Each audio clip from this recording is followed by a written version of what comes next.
Emma's limited income. This left them with very little to save. Living in New York City was eating away at their funds. Now, paying for his second year at City College was uncertain. When they moved from their small town to the big city, Gary thought he had a good plan. His mother had paid for his first year of classes as a graduation gift. He also had a part-time job ready in the apartment they rented. What he didn't fully realize was how high the costs were here. Emma's job as a trainer at a gym in Manhattan helped add some extra money, but it wasn't enough.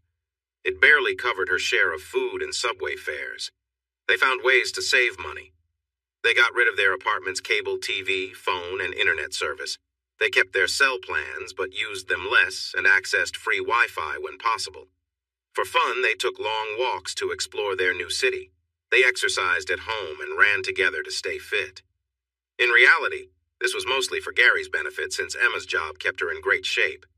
Gary, who worked in bookkeeping, spent many hours sitting, so he appreciated the exercise. It was much better than the tough chores he used to do on the family farm. Speaking of family, he stayed in touch with his mother through email, sharing details about his new life. She was getting the hang of social media, and he enjoyed watching her farm videos, even if he was one of just a few viewers. It was nice to see her daily life on the farm. As for the rest of his family, they treated him as if he was a total stranger. That made him a bit sad, but he hadn't been very close to them before. In contrast, Emma kept in touch with her entire family through email. He smiled at this fact because it matched her friendly and cheerful nature. Everyone seemed to be drawn to her. With her bright blue eyes and a sprinkling of freckles on her nose, he could spend hours watching her express different emotions. She also had a fit body from staying active, and her long red hair was usually tied back in a ponytail.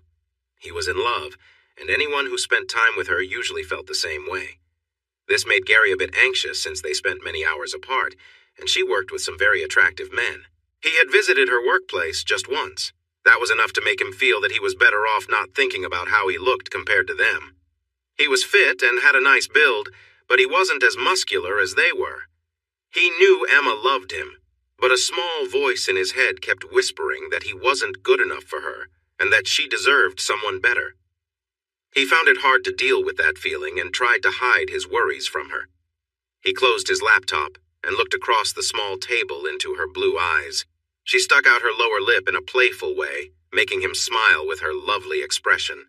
Her smile brightened when he laughed. "So it isn't as bad as it looks?" she asked, hopefully. He gave her a teasing grin. "We're not about to be kicked out of our home, so that's a good sign." She laughed at that as Gary sank back into his chair. He was trying to think of another way to make some extra money. He had a part-time bookkeeping job he set up before moving to the city, and that was decent. He also did bookkeeping for a few local businesses, but they paid small amounts. Keeping track of all these clients, along with his classes, left him with very little free time. That time was precious to him because he wanted to spend it with Emma. He was protective of that time, but if he didn't find a way to save more for his second year of college, his plans might fall apart. His smile faded. Emma glanced at the clock and then smiled. "We still have time to visit Rocky's before they start." This lifted Gary's spirits as he looked at the lovely girl across the table. She knew exactly what would help him relax. "Yeah, let's go." Gary went into the bedroom and returned with his guitar case. The old guitar they had found in the apartment when they moved in was now his favorite possession. Its wonderful sound amazed him, and he enjoyed playing it so much. Thursday nights were open mic nights at their local bar, Rocky's. Even though they weren't old enough to drink there, they were welcome to join in the fun. The bar was owned by a friendly older man named Rocky, who had a gray buzz cut and seemed to know everyone in the neighborhood. He had heard good things about the responsible young man who was doing bookkeeping work for some locals. They left their apartment, locked the door, and walked down the stairs to the street, enjoying the warm spring air of the May evening. When they arrived at the bar, Rocky was there and greeted Gary with a handshake. He nodded to them and signaled for one of his helpers to set up a small table next to the stage with one chair for Emma. When they had first come to the bar, Gary wanted to find a way to overcome his fear of performing. Playing for a small group of regulars at the local bar seemed like a good place to start. During open mic night, performers could use their own instruments or, if they were singers, there was a karaoke machine. After Rocky heard Gary play, he invited Gary to accompany singers who preferred not to use the machine. Most singers liked having Gary play while they sang. In return, Emma got to sit next to the stage, and they both received complimentary soft drinks. Since they weren't big fans of sweet drinks, they usually opted for plain water, which Rocky appreciated. Tonight, as Gary walked up to the stage, he noticed the bar was more crowded than usual. Only a few tables were left empty. He glanced at Rocky and saw the large smile on his face, clearly happy with the crowd enjoying their drinks. Gary took a seat beside the stage and felt all those eyes on him. A chill ran down his back. Then his gaze met Emma's as she looked back at the crowd.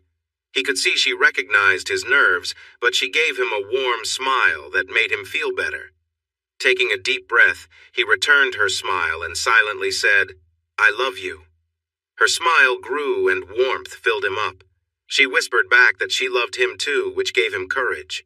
He opened his guitar case and quietly tuned his instrument. He knew Rocky liked him to warm up the audience with his music before others came on stage.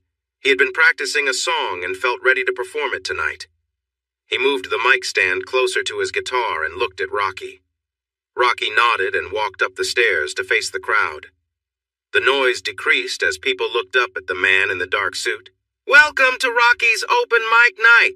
It looks like a fantastic crowd tonight, so I hope you're ready to get on stage and share your talent." The audience laughed at his playful demeanor. Rocky pointed to a man who laughed a bit too loud. "Hey, by talent I mean skills." He paused for the laughter. "Singing and playing, you know what I mean?" Finally, Rocky smiled, and the audience responded with smiles of their own. "To kick off our evening, Gary Truman will play a couple of songs for you. Let's give him a round of applause." Rocky stepped off the stage, and all eyes shifted to Gary with his guitar. Taking a calming breath, Gary adjusted the microphone closer to his mouth. He looked out at the audience, but focused on no one in particular. "Good evening. I'm going to play Asturias by Isaac Albanese." "Thank you." He lowered the microphone back to his guitar. Looking into Emma's loving eyes brought him peace again. He closed his eyes, cleared his mind, and began to play. All that existed was the guitar, his hands, and the music. Before the bar's manager took the stage, a tall blonde man walked in and quickly spotted the one he hoped to see playing his guitar. He scanned the busy tables and caught the eye of two men sitting at separate tables nearby. Both nodded at him, and he returned the gesture before stepping outside to make a call. Gary finished his flamenco piece to loud applause. He noticed Emma had tears of joy on her cheeks and a big smile on her face, which told him she loved it. He smiled back at her and nodded to the audience. "My next song is a familiar one, and you know the words, so feel free to sing along." The bright and cheerful notes of "Here Comes the Sun" by the Beatles spread smiles all around. Many audience members planned to sing on stage tonight, making this a light moment where they could join in without the pressure of performing alone. As Gary got lost in the music, he frequently looked up to see the audience enjoying themselves. The blend of voices was wonderful, and he nodded back at them with admiration before finishing the song. The applause now felt shared, and he clapped for the audience too. Rocky stepped onto the stage and moved to the mic while clapping. "Thanks, Gary, always amazing. We're ready for our next performer, who is..." He glanced at the paper in his hand. "Tracy Mulholland. Just a reminder for performers, you can use the karaoke machine or ask Gary for music. Enjoy." After he left the stage, a slender blonde woman with big curly hair approached Gary. She pointed to the machine and he nodded in response. The light faded on Gary and he relaxed. He shared a smile with Emma, and they turned to listen to Tracy sing. When Tracy started her show tune, Gary felt like he was bracing for a storm, but at least she was singing well. Not every act tonight would be. An hour passed, and Gary played for most of the singers who came to the stage, which he found enjoyable. Two singers played their own guitars, allowing him to sit back and appreciate their performances. One of them impressed Gary. He was taking a moment to rest with a sip of ice water when the tall, blonde man approached him again. "Excuse me," the man said. "Do you know any songs by Selena Moreno?" Gary nodded. "There's one I feel comfortable playing for an audience. My Soul, Your Sanctuary. It's one of her original hits with a beautiful intro." He noticed the man was smiling and nodding along. "Are you going to sing?" The man smiled and looked relaxed but shook his head. My girlfriend is next, and she'd love to sing one of those songs. The one you mentioned would be just right, thanks. Gary looked past the man at his girlfriend, but her face was mostly covered by her hoodie. She seemed shy but ready to get on stage. Good for her, he thought. He nodded to the boyfriend, but the man was already turning to talk to her, then headed to a table in the middle of the club. The woman went to the stairs and climbed up to stand in front of the microphone. She looked at Gary and nodded. He took a few deep breaths to calm himself and then began to play the introduction. The audience stirred a bit as they recognized the powerful ballad, but it was new to them how it was played. Gary lost himself in the song, playing it in his own way, a little slower and with more feeling. His eyes were closed as he navigated through the beautiful melody. He didn't notice that the woman was watching him or see her nod to her cheerful boyfriend. She moved to the microphone and started to sing, matching the mood of Gary's guitar, and everyone went quiet. Gary kept playing as her voice blended perfectly with his guitar. It was enchanting. Emma sat at her table, amazed to realize the singer was Selena Moreno. Looking around, she saw she was the only one close enough to see under the hood. The audience was captivated by how talented the woman was. Watching Gary, she saw how deeply he connected to his music, and it always gave her a warm feeling inside. Thinking about how they spent time together after he performed made her smile. She was excited to get him back to their apartment. As the song came to a beautiful close, Gary opened his eyes and smiled down at Emma, but she was focused on the woman. He noticed the audience was cheering loudly. He turned and saw that the hood had fallen back. Selena Moreno stood there, a lovely woman with a warm olive complexion. Her long, dark hair was tucked inside her sweater. She was tall and slender, her hands adorned with rings. Those hands were pressed together like she was thankful, and she beamed a dazzling smile at him. Her lovely hazel eyes sparkled with delight. He grinned, realizing how familiar she was with the music and how naturally she sang along. She was a true professional. He smiled and nodded to her. Gary usually didn't get starstruck because he thought it was silly to place celebrities on pedestals, but he felt honored to share the stage with someone as gifted as her. Rocky quickly climbed the stairs to stand beside Selena and lean toward the microphone. Thank you for a wonderful evening. Tonight's open mic night has come to an end. Thank you. Gary and Emma joined Selena, her boyfriend and keyboardist Greg, and her manager Stefano at a table in the back. Selena's security made sure they were not bothered by excited fans, but the crowd behaved well. Emma smiled at Gary when Rocky took a picture with Selena for his bar. What are you drinking? Greg asked the young couple. Water, Gary and Rocky replied together, laughing a little. Gary explained, We're not 21 yet. Selena looked at Gary in surprise. How old are you? He smiled back at her. 19. We're 19. You play like that and you're only 19? Your music has so much feeling. Most people don't reach that level until they are much older, Selena exclaimed. Emma smiled at her. Gary is an old soul in a young man's body. Hey, he protested, but she hugged him, and her affection made him smile again. Selena shook her head in disbelief. Greg has been visiting open mic nights at many clubs looking for new talent for our band. He heard you play before and came back to see if you would be here. He called me when he saw you on stage and I hurried over. Stefano leaned in. You definitely have talent, and you would be a great fit for Selena's voice. I think you'd make an excellent lead guitarist for her band. Emma's eyes widened in excitement. Gary felt a bit nervous with the quick turn in the conversation. I just play for fun. It helps me relax. I'm not really interested in playing professionally. This small venue is about all I aim for. I appreciate the offer, but I have to say no. Stefano stared at Gary in surprise. It's a shame to keep such talent hidden. He looked at Emma. Talk some sense into your boyfriend. Gary turned to Emma. Marlene thought I was wasting my talent too. Emma's smile faded a bit as she remembered the pressure Marlene put on him. She took Gary's hand. The music is his, and he will decide what to do with it. I am proud of his ambition to be an accountant, and I know he will excel at that. He is already getting a lot of experience and helping with audits for several local businesses. Stefano huffed in frustration and seemed ready to leave. Selena looked disappointed but took one of Stefano's cards and wrote her phone number on the back. She handed it to Gary. This is my personal number. If you ever change your mind, and I hope you do, please call me. She gave him a final appreciative smile. Thank you for tonight. Gary smiled and nodded back. She gathered Greg and her security team and they left.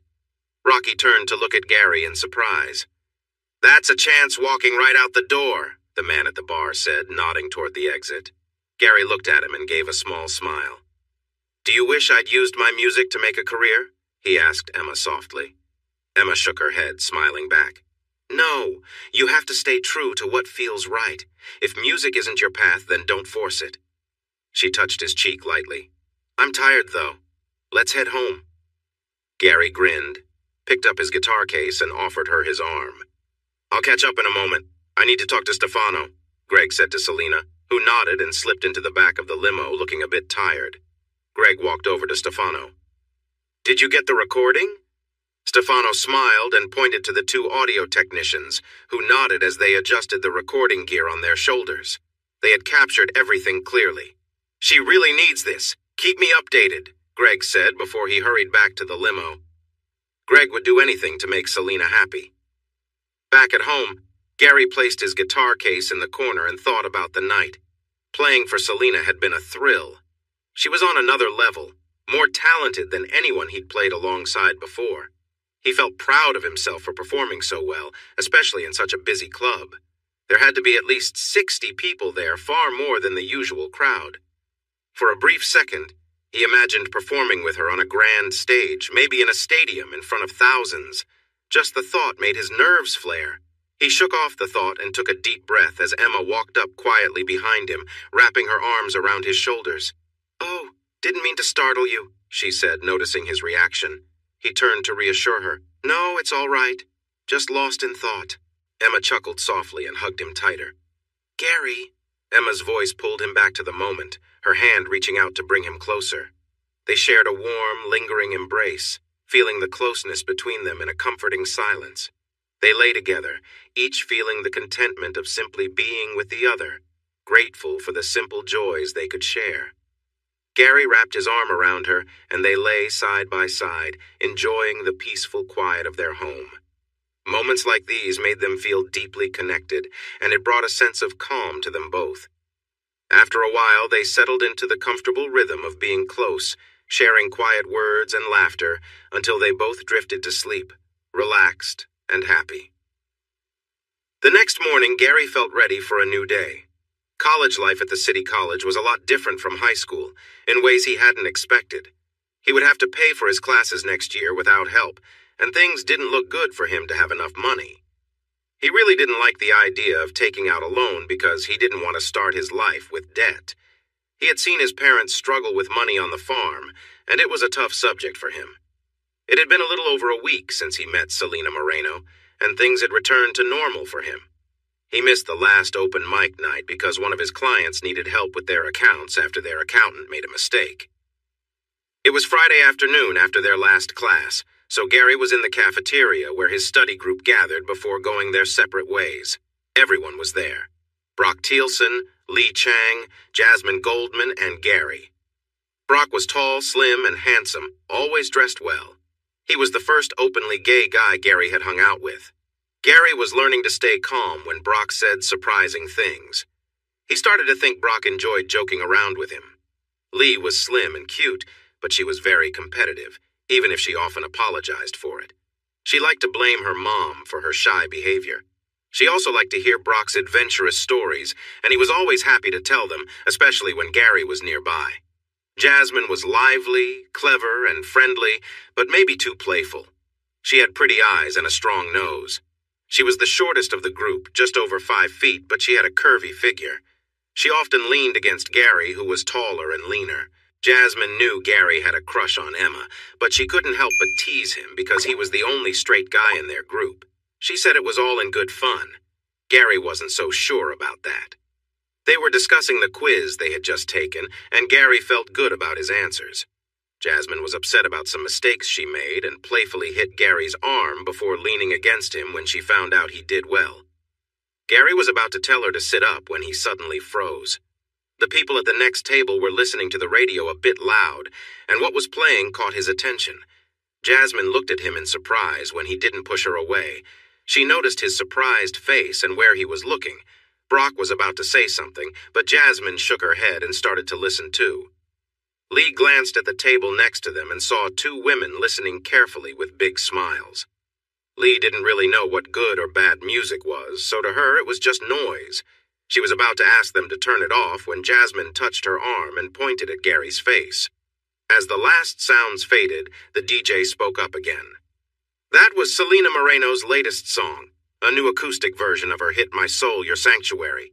The identity of the talented guitar player with her is still a secret, but wow, can he play? Rumor has it this recording was made in a small bar somewhere in the city. Jasmine looked at Gary, whose face shifted from disbelief to annoyance. Then she had a realization. "Oh my God, that was you playing!" she exclaimed loudly, remembering he had said he played guitar for fun. The two women at the next table turned to look at them. Gary snapped out of his shock and frowned. The women immediately lost interest in what was happening at Gary's table. He turned to Jasmine. "Can you please lower your voice?" he asked firmly. "It was," Jasmine said, though her voice was still louder than Gary wanted. "Yes, that was me, but I didn't agree to this recording or letting it be played on the radio," he said. "You should consider taking action and get paid for it," Lee suggested. Brock nodded with a smile. "I agree with Lee. It looks like you have a case if you didn't sign anything." Gary shook his head. "I didn't sign anything. It was an open mic night. Selena came in without anyone knowing who she was, and I played one of her songs. I didn't find out it was her until afterwards. I didn't see anyone recording, and they didn't tell me they had." He felt frustrated. "I'm disappointed. I thought Selena would handle things better than this." "Ooh, look at Gary. He's on a first-name basis with famous stars," Jasmine joked. When she saw him frown, she changed her tone. "But seriously, you should think about it. You could earn some money and you could use it." Her blunt comment about his money troubles didn't make him feel good, even though it was true. "The only ones who win in lawsuits are the lawyers, whether they win or lose. I prefer to stay out of that," he replied. He picked up his books and put them in his backpack. It was time for his after-school bookkeeping job. The others stood up too. "Take action until they pay," Lee said, then walked away. Brock chuckled as he watched her leave. "I still think she has a point." He waved goodbye as he left. Jasmine looked up at Gary with concern. "I'm sorry your famous friend let you down like this." She pulled him into a hug, and for a moment he felt comforted by the warmth. He missed her happy smile as she rushed off, waving goodbye. Gary pushed those feelings aside. He had work to do and money to make, the honest way. At the fitness club, Emma's boss, Dennis, watched her lead a class from the back of the room. He started making funny faces at her, and she fought to keep from laughing into her microphone. After the class ended, Emma guided everyone through the cool-down steps and let them leave the room. As she reached the door, she saw Dennis waiting for her outside. She playfully tapped his strong arm for distracting her during class. He chuckled as she shook her hand, which felt a bit sore. Dennis took her hand and checked it with a smile, then he gently kissed it, making her blush as she pulled it back. She shook her finger at him but smiled. "You shouldn't be flirting with me since I'm seeing Gary." Dennis just shrugged with a grin. "I can't help it if my heart thinks it's right." Emma shook her head, trying to hide her smile, as she stepped into the main area filled with exercise equipment and people finishing their workouts. A song started playing, and Emma gasped. "What's wrong?" Dennis asked. Emma listened to the music, her expression showing her surprise. Dennis noticed her reaction, so he paused to listen too. "That guitarist is amazing." "It's Gary," she replied quietly. When Selena's voice filled the air, Dennis looked at her in shock. "When did your boyfriend start performing professionally?" "He didn't. The recording is a bootleg." They listened for a bit more, and Dennis caught her eye again. "Gary should make a career out of this." Emma shook her head as she walked away with a worried look. She didn't see Dennis's disappointed expression as she left. She needed to talk to Gary. When Gary got home from his part-time job, he carried a bag with their dinner, a small, pre-cooked chicken and salad. Emma sat at their small kitchen table and they ate quietly, both deep in thought. She noticed Gary's troubled expression. "Did you hear that Selena Moreno released a recording of the song we played at Rocky's last week?" he finally asked. "Yes, it sounded surprisingly good for a bootleg, but I was shocked to hear it at all." she replied, watching him closely. He nodded and then looked into her eyes. What do you think I should do? Should I call Selena and ask her to take it down? Emma shook her head quickly, and when he looked at her curiously, she explained. It's like art. Once it's out there, you can't just put it back. Gary smiled and chuckled lightly. A genie? She nodded, her ponytail bouncing. He held her gaze. I think you're a genie. She grinned playfully, folding her arms and blinking at him. Of course, master. Gary looked at her earnestly, and she began to giggle. Gary reached for her, and she quickly got up and ran toward the bedroom. She wasn't in a rush. Emma felt a warm, happy feeling inside her after they had shared a special moment. Gary's guitar playing from a song started to play in her mind, and she smiled at how beautiful it was. She hoped Gary wouldn't ask her to turn off the music. Suddenly, Gary's stomach made a loud noise, showing he was hungry again. Their exciting time together had probably made him work up an appetite. Emma smiled at that thought. They didn't have any food in the fridge since they needed to do grocery shopping. That was a task for Saturday, which was tomorrow. Dennis had mentioned that Gary could play professionally before. Emma knew that Gary wasn't ready to perform in front of a huge crowd, but he had recorded a song. Do you think Selena would pay you for the song you recorded at Rocky's? It could help us and fill your empty stomach, Emma said playfully. He laughed and hugged her, but didn't respond. Emma chose not to press him further. The music was his passion. Gary stared at the ceiling, feeling a wave of doubt come over him. He began to worry that Emma might have changed her mind about his music. He felt ashamed about how tight their finances were. Maybe it was time to call Selena. Selena was thrilled and feeling more alive than she had in years, but she was also angry and embarrassed by her manager's actions. She was annoyed for not getting Gary's number earlier. The wonderful night she had at that small club and her manager's sneaky move had pushed her back into the spotlight. But now she felt stuck.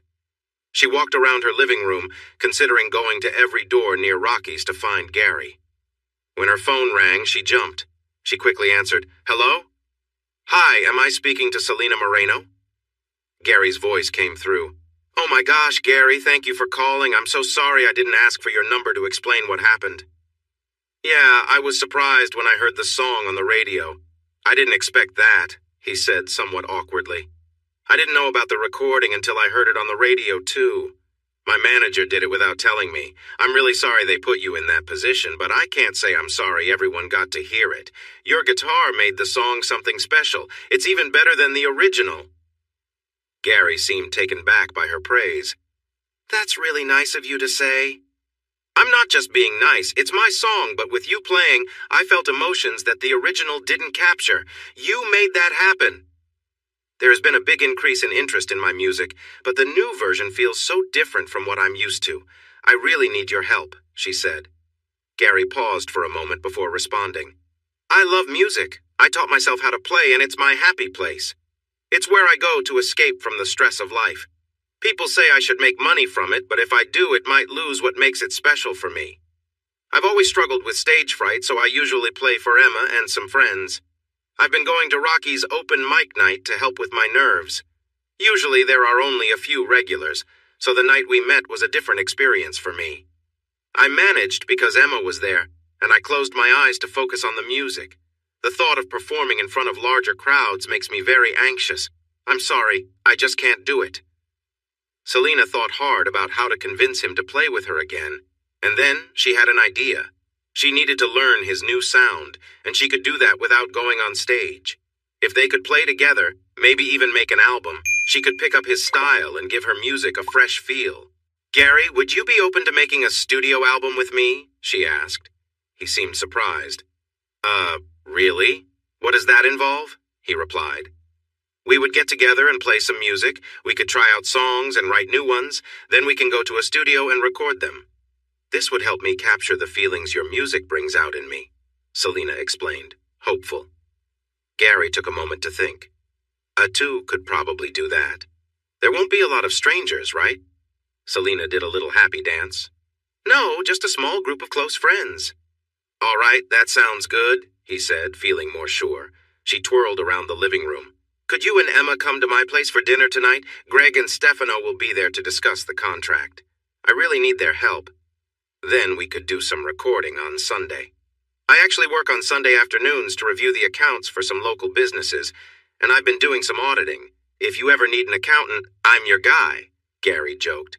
I might think about it if you promise to keep playing music with me, she teased back. Gary laughed. Just tell me when and where, and I'll see you tonight. She made him write down the address, and they hung up. Selena couldn't contain her excitement. She bounced on the couch, feeling so hopeful for the first time in years. New music with deeper emotions was on the way. She quickly called Stefano. Mancini, he answered. Stefano, Gary called. He was frustrated about the illegal activity, but he said he would be open to making an album with me. That's amazing, the man exclaimed. I'm glad he changed his mind. We're meeting at my place at 7. Please bring a contract for Gary tonight. She decided to have a little fun with Stefano. And bring a contract for hiring Gary as an accountant, too. What? Stefano shouted. He's 19! How could he even have any certification? Stefano, I was just joking. He's such a responsible young man. He said he couldn't record on Sunday because he was busy working as a bookkeeper and doing audits. Come on, it was just a joke. It wasn't very funny, and it hurt my feelings. Our relationship should be built on respect and trust. I'm sorry, Stefano. Will you be there? Yes, I'll be there with a musician's contract. Bye. Selena frowned at the phone. She felt a growing sense of doubt. This was the second time Stefano had reacted strongly to her mentioning an audit.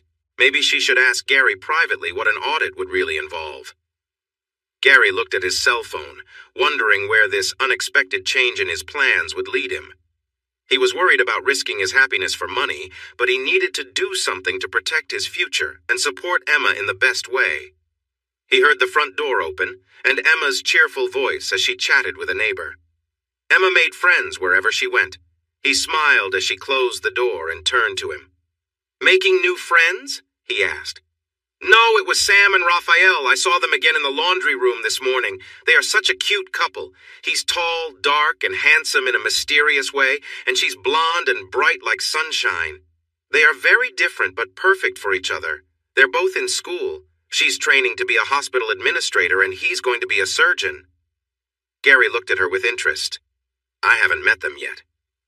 If you hadn't slept in this morning, you could have come with me to do the laundry, and you would have met them, Emma said with an amused look. Sorry about that, he said apologetically, and she leaned in for a kiss as a way of making up. He smiled, then glanced at his phone as worries crept back into his mind. He pushed them away again. I'm bringing us new friends, too. Really? Who? She asked with excitement. Selena Moreno and Greg Yasmin. We've been invited to dinner at their place tonight. I've agreed to work on an album with her. Her manager is bringing a contract. Emma dropped the laundry bag and stared at him. Oh my gosh, that's amazing. But what about performing on stage? She mentioned that making a studio album is more like jamming with other musicians without an audience. Then they record it. No big crowds, so it feels more relaxed, I think. That's great, she cheered. He nodded. It should cover a year of my college tuition, I think. Maybe 2. Are you sure you want to do this? She asked carefully. He looked at her and thought she was the most beautiful woman he had ever seen. She was kind and caring, and he wanted to do everything for her. He just needed to make sure that this didn't affect his love for music. Yes. Emma quickly jumped onto his lap and filled his face with kisses. When she pulled back, she smiled brightly. I'm so happy for you. It must feel great to know you might be able to pay for your course with this. He waved his hands. We haven't talked about payment yet, and I haven't seen the contract. It's all just an idea for now. On a practical note, we really need to get groceries. Ugh, she groaned. This wasn't her favorite task, but it had to be done. Just a few blocks from their home was a decent grocery store. When they first arrived in the city, they shopped at smaller stores nearby. But as their budget got tighter, they had to go further to find better prices and more items. Emma pushed the cart while Gary searched for the things on their list. They had their favorite foods and tried to eat well, but they had to be smart with their limited money. As they turned a corner, Gary heard a familiar voice. Oh my God, rock stars buy their own groceries? They're just like us regular folks. Gary looked up from his list to see Jasmine and Brock smiling at him. He noticed Emma's curious look. These are my classmates, Jasmine Goldman and Brock Thielsen. This is Emma. Jasmine stepped closer and shook Emma's hand. Nice to finally meet you. Gary talks about you all the time. Nice to meet you too, Brock added with a smile as he shook her hand. What are you guys doing here? Gary asked. Don't you live near one of these stores? He waved at the building. Brock pretended to be shocked. How do you know such private details about Jasmine's neighborhood? He gasped again. Oh no!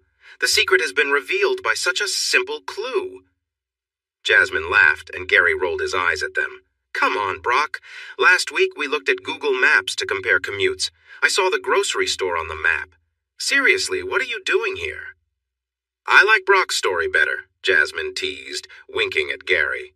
She blew him a kiss and danced down the next aisle. Gary watched them walk away with his arms crossed. Then he turned to Emma, who was watching him closely. Do you have a crush on Jasmine? She asked.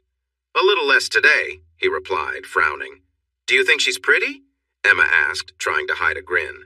Gary snorted and looked at her in surprise. Just then, Emma's phone rang, and she pulled it from her pocket. Gary caught a glimpse of a picture of Dennis, and his eyebrows shot up. Emma's confident smile faded as she looked embarrassed. The photo showed Dennis without a shirt, and his strong muscles were shiny with sweat. He was flexing his arm and smiling at the camera. Hello? She said, noticing Gary's raised eyebrow. She shook her head while listening. Gary saw her face change to shock. That's terrible, he thought, feeling a mix of worry and curiosity about what had happened at the gym. Today? Emma replied, then quickly glanced at Gary. Can you hold on for a moment? She said to Dennis, placing the phone against her chest. Yvonne, our main trainer, got into an accident and was hurt. Dennis needs someone to cover her classes. There's one this afternoon and 2 tonight. These classes are very popular, so they pay well. Dennis wants to offer them to me. Emma looked at Gary, and he could tell this was important to her. Still, he couldn't help but speak up. Saturday is our day. When her smile began to fade, he held her hand. No, I'm just being silly. You should take it. You deserve this. We'll find another time for us. Emma's smile returned, and her eyes shimmered. She nodded and brought the phone back to her ear. I'll do it. Her smile grew as she listened to Dennis, making Gary feel a flash of jealousy towards the fit guy who could bring such joy to Emma. He quickly pushed those feelings away, knowing Emma didn't deserve that from him. See you soon, Emma said before hanging up. She glanced at the time on her phone. I'm really sorry, Gary. I need to go now if I'm going to make the class. I won't be home until around 10. He forced a smile. It's a clever plan to escape grocery shopping. She laughed and kissed him, which made him feel a bit better. Then she rushed off, leaving him with a pang in his heart. Taking a deep breath, he got behind the shopping cart and checked his list again. He steered down the next aisle and moved forward. Grocery day doesn't wait for anyone. Halfway down the aisle, he paused. Selena and Greg were having dinner together. He would have to go without Emma. He took a deep breath and tried to shake off the gloomy feeling. After going through 2 more aisles, he spotted Jasmine looking at herbal teas. There was no sign of Brock. Hey, he said, and she nodded, then looked around for Emma. She got a call from her boss. It's a great chance she couldn't turn down. Gary realized he was rambling, so he stopped and checked his list. They didn't need tea.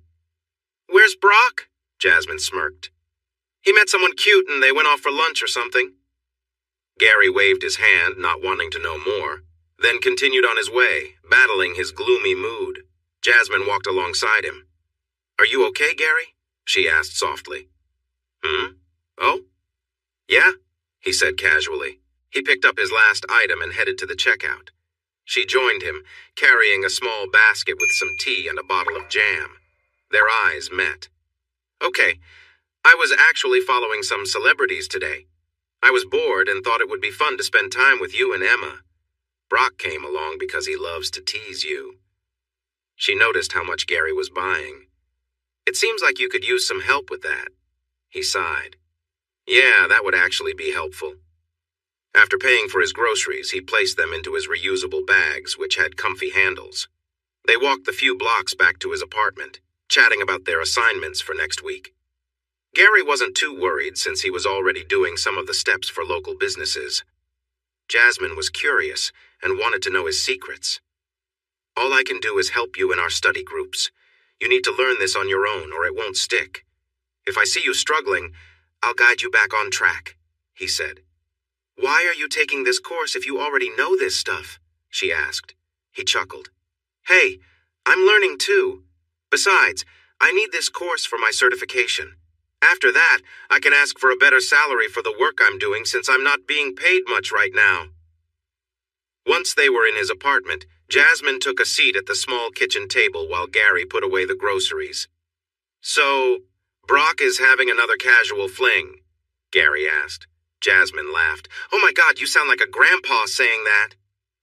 Gary remembered Emma calling him an old man in a young man's body and smiled. "I'm trying to be open-minded. I just don't understand why he changes partners so often." Jasmine shook her head, still smiling at him. "It's just fun. Brock is just enjoying himself. He's young, so he has time to find someone special." Gary shrugged. "Would you like me to make you a salad with grilled chicken?" Jasmine beamed at him. "That would be lovely." He moved around the kitchen and prepared 2 salads with chicken, and they shared the meal at the table. "I only have water to drink." "That's fine," she said. "This is nice." They enjoyed their meal and talked about Lee's latest outburst regarding her mother. Lee was starting to seem like a Disney villain to them. "So, what's next for Gary the music star?" Jasmine teased. Gary chuckled softly before recalling his news. "Well, I'm going to Selena Moreno's place tonight for dinner and to discuss recording an album." Jasmine's fork fell into her bowl as she looked at Gary in shock. "Oh my God, that's amazing! Are you going to tour with her? How will you manage that along with your course? Are you leaving your accounting job now that you're becoming a guitar star?" Jasmine asked with excitement. Gary laughed and raised his hands. "Whoa, hold on. I'm not going on tour. I'm finishing my classes because I want to be an accountant. I don't feel like a guitar star at all. I'm still learning and I teach myself." "But you could end up on a big stage someday, right?" she pressed. "No way. I get really nervous on stage. That's why I'm only making a studio album, no audience," he explained. She thought for a moment while finishing her lunch. "But don't you play at the local club?" Gary nodded. "There are usually only about a dozen people there, and they are all regulars. The night I played with Selena, the place was packed. If it wasn't for Emma, I would have been so nervous." Jasmine shifted a little. "I've never heard you play." Gary gathered their plates and cleaned up, then turned to her with a smile. "I could play something for you." She beamed and clapped her hands. "Sit on the couch, and I'll be right back." He went into the bedroom to get his guitar from the case. When he returned to the living room, he saw Jasmine sitting on one end of the couch, facing the window. He took a seat at the other end and turned to face her. "You have a really nice place. It's warm and cozy with a lot of light," she said with a content sigh. Gary smiled. "We love it here. It's not big, but it's easy to clean, and our neighbors are mostly students who are not too loud. Emma knows all of them." He tuned his guitar softly, then looked up at her eager expression. "I recently learned this piece and played it at Rocky's the night I met Selena. Flamenco guitar is challenging but very rewarding. It has really helped me with other styles, too." Feeling a bit shy for getting too excited, he glanced at her. She was just smiling. "Anyway, this is Asturias by Isaac Albeniz." He closed his eyes and took a deep breath before starting. This piece needed his full focus, but he let the music come naturally. When he finished, he leaned back and opened his eyes to see tears in Jasmine's eyes. "Hey, what's with the tears?" he asked, concerned, grabbing a tissue for her. She wiped her eyes but smiled at him. "I'm sorry, it was the most beautiful music." "I think you need some happy tunes," Gary said with a playful look. He started playing the William Tell Overture finale in a funny and wild way. Jasmine laughed at his silly speed, but knew he was just being funny while playing great music.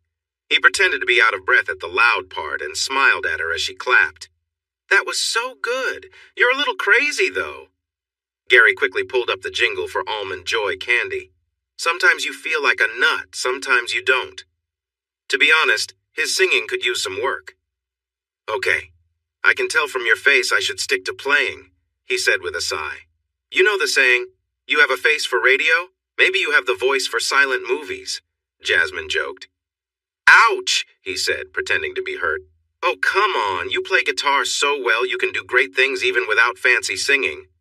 "That makes me feel better," he said, smiling. He played Here Comes the Sun, and Jasmine sang along pretty well. "Your singing is way better than mine," he said as he set his guitar down to rest his fingers. "Thank you, kind sir," she replied with a slight bow. "I was supposed to go to Selena's tonight with Emma, but she'll be working late.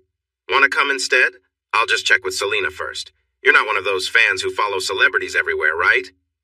Jasmine tried to hide her happiness and teased Gary playfully. "Hold on a second."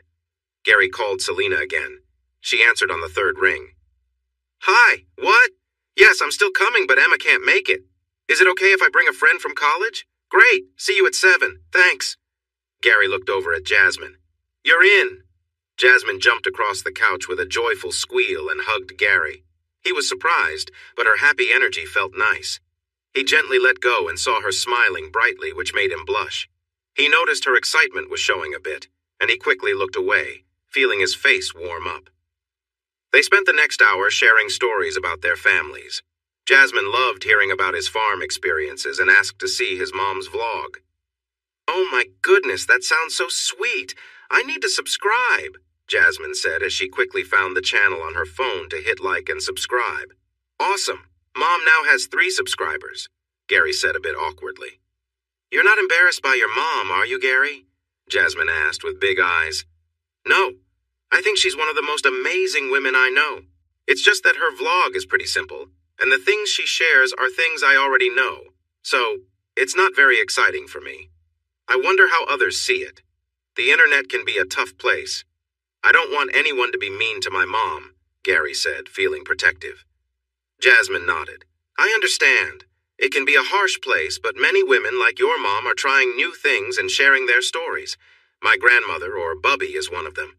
She has an account with cooking videos. She's learned a lot and even got my mother to make videos about sewing. I'll share your mom's account with them. They can give her helpful advice, but what she shares is lovely and real, which is hard to find online." "Thank you, I think she'd appreciate that. I'll send her a quick message to let her know she might hear from some new friends." Gary quickly typed an email to his mom, telling her she has a new follower and might get messages from others who enjoy what she does. Gary shared that his mother was the only family member he still connected with. "My dad stopped caring about me when I said I wouldn't do what he did. He got really angry and made things hard for me during my last year at home. Mom helped me stay sane. My siblings didn't want to talk to me." Jasmine gave him a sympathetic look. "Did you ever play guitar for them?" He thought for a moment and realized he never had. "No, I was too busy trying to leave and escape my dad. I didn't think much about them. When I left, I gave my truck to my younger brother, Dale. He's going to be a farmer like Dad. Sarah and Heather are younger than Dale, but I don't know what they want to do." "It's never too late to reach out and just say hi," Jasmine encouraged. He looked at her and agreed. "What about your family? Do you all get along?" She laughed. "Not really. I have 3 sisters and 4 brothers. The funny part is, we are all way too involved in each other's lives. We can be really clingy." Gary tried not to laugh, but nodded, finding her stories amusing. Talking with Jasmine felt easy and comfortable, just like chatting with a friend. They had plenty of time to talk. Emma walked to the front of the class, feeling excited to see all the smiling faces looking at her. It was time to begin. "Hello, everyone. My name's Emma, and I'll be your captain today. Yvonne had an accident and is recovering. I don't know much, but we're all hoping for her swift recovery. In the meantime, I'm familiar with your routine," she said, pausing to give them a big smile. "But I'm going to add a little more energy to make you all smile and feel great." That sparked excitement among the group.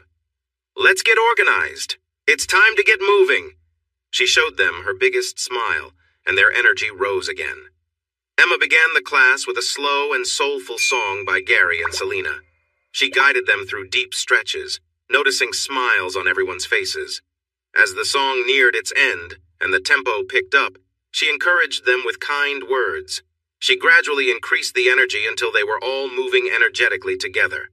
Emma filled them with her enthusiasm, and they clearly loved it, asking for more. 45 minutes later, she ended the session with Selena's new song and helped everyone relax. "Thank you for your energy. You were fantastic." The group cheered for her, and she responded with a big smile and a bow. As the class wrapped up, a client approached her, grinning widely. "You brought so much energy to our session. That was amazing. You really led the class well." Emma smiled back with gratitude. "Thank you. I hope Dennis offers you as good a contract as Yvonne managed for me. I'm Nancy Delaney, a partner at Kirkman, Douglas, and Delaney. I handle contracts. If this temporary role seems like it might become permanent, please call me." Emma was surprised when Nancy handed her a business card. It was waterproof. Nancy smiled. "It's protected so it stays nice, just like me." Emma giggled and nodded. As Nancy's friends called her over, she smiled at Emma one last time and waved goodbye. Emma packed her things into her small duffel bag, tucking the business card into the side pocket. When she left the studio after the group, she bumped into Dennis, who was full of excitement. "I knew you could do it. I watched, and you did a fantastic job in there. I got amazing feedback from the clients as they left. They said your energy made a big difference, and they enjoyed the session even more than with Yvonne. They want me to keep you." Emma's smile grew wider, and he picked her up and twirled her around. She felt a rush of happiness as he set her down, trying to hold back her laughter. After waving goodbye, she headed to the showers. She put her first outfit into her laundry bag in her locker. After a quick shower, her mind wandered back to thoughts of Dennis. With a small sigh, she shook off her confusion, dried off, and dressed in her second set of workout clothes. She made sure she had her third set in her bag, glancing at the business card and smiling to herself. This was just a temporary position. Once Yvonne felt better, she planned to return to her classes. As she started her rounds around the area, she noticed more clients smiling at her. Emma recognized some from the earlier session. They praised her in front of the other clients, and news about her was spreading. Dennis was also around, grinning and giving her high fives as they passed each other. His playful spirit made her laugh. When it was time for her next session, she greeted the group and saw their excitement. They must have heard good things about her previous class. Feeling their positive energy, she was eager to share it back with them. "Let's get started. That was wonderful. Thank you so much for the meal and the wine," Gary said, smiling at his host. "I won't say a word if you don't," Selena replied with a smile. Gary enjoyed sipping one glass during dinner to socialize. It was nice, but he preferred water, which he also drank. Jasmine had 2 glasses, but seemed perfectly fine. She was as lively as always. Selena and Greg were great hosts, keeping the conversation away from work topics during dinner. They chatted about travel, family, and city life, listening closely when Gary or Jasmine spoke. Jasmine was certainly the more talkative one. While enjoying a light dessert, Selena glanced at Gary, her eyes sparkling. "I really liked our session at Rocky's. The new version of My Soul, Your Sanctuary was inspiring and got a lot of interest. I'm thinking about putting out an album of my other popular tracks in the same style. What's your opinion?" Gary was surprised. "You want my opinion?" Selena smiled. "Yes, what you did for My Soul, Your Sanctuary was beautiful. I hope you might help update 10 to 12 of my favorite songs." He thought for a moment and nodded. "That could work, but wouldn't it be better to add a couple of new songs to attract more attention?" Greg smiled. "Now you're thinking like a businessman. Have you done this before?" Gary laughed, but shook his head. "I'm completely new to this." Greg turned to Selena, who was deep in thought. "What do you think, honey? Any great songs in your mind?"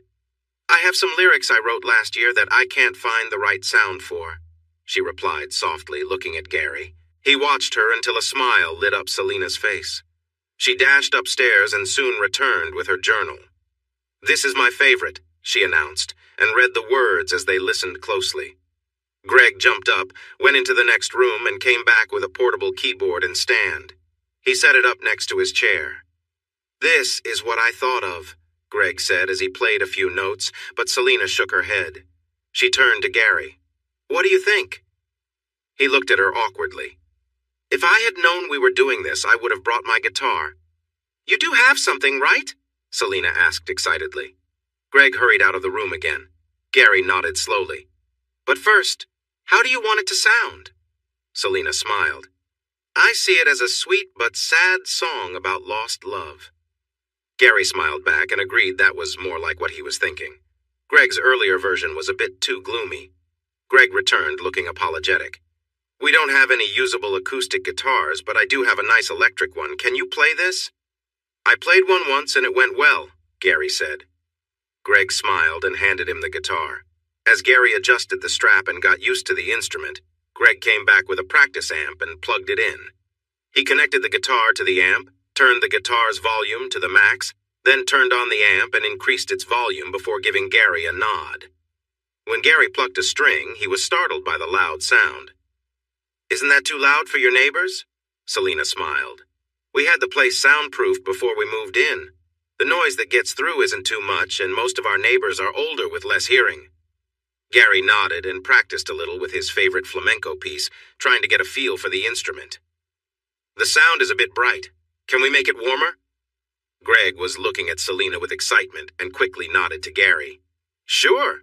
He adjusted the amp, and Gary smiled as the new tone came through. Yeah, that's much better, thanks, he said, giving a nod to Greg.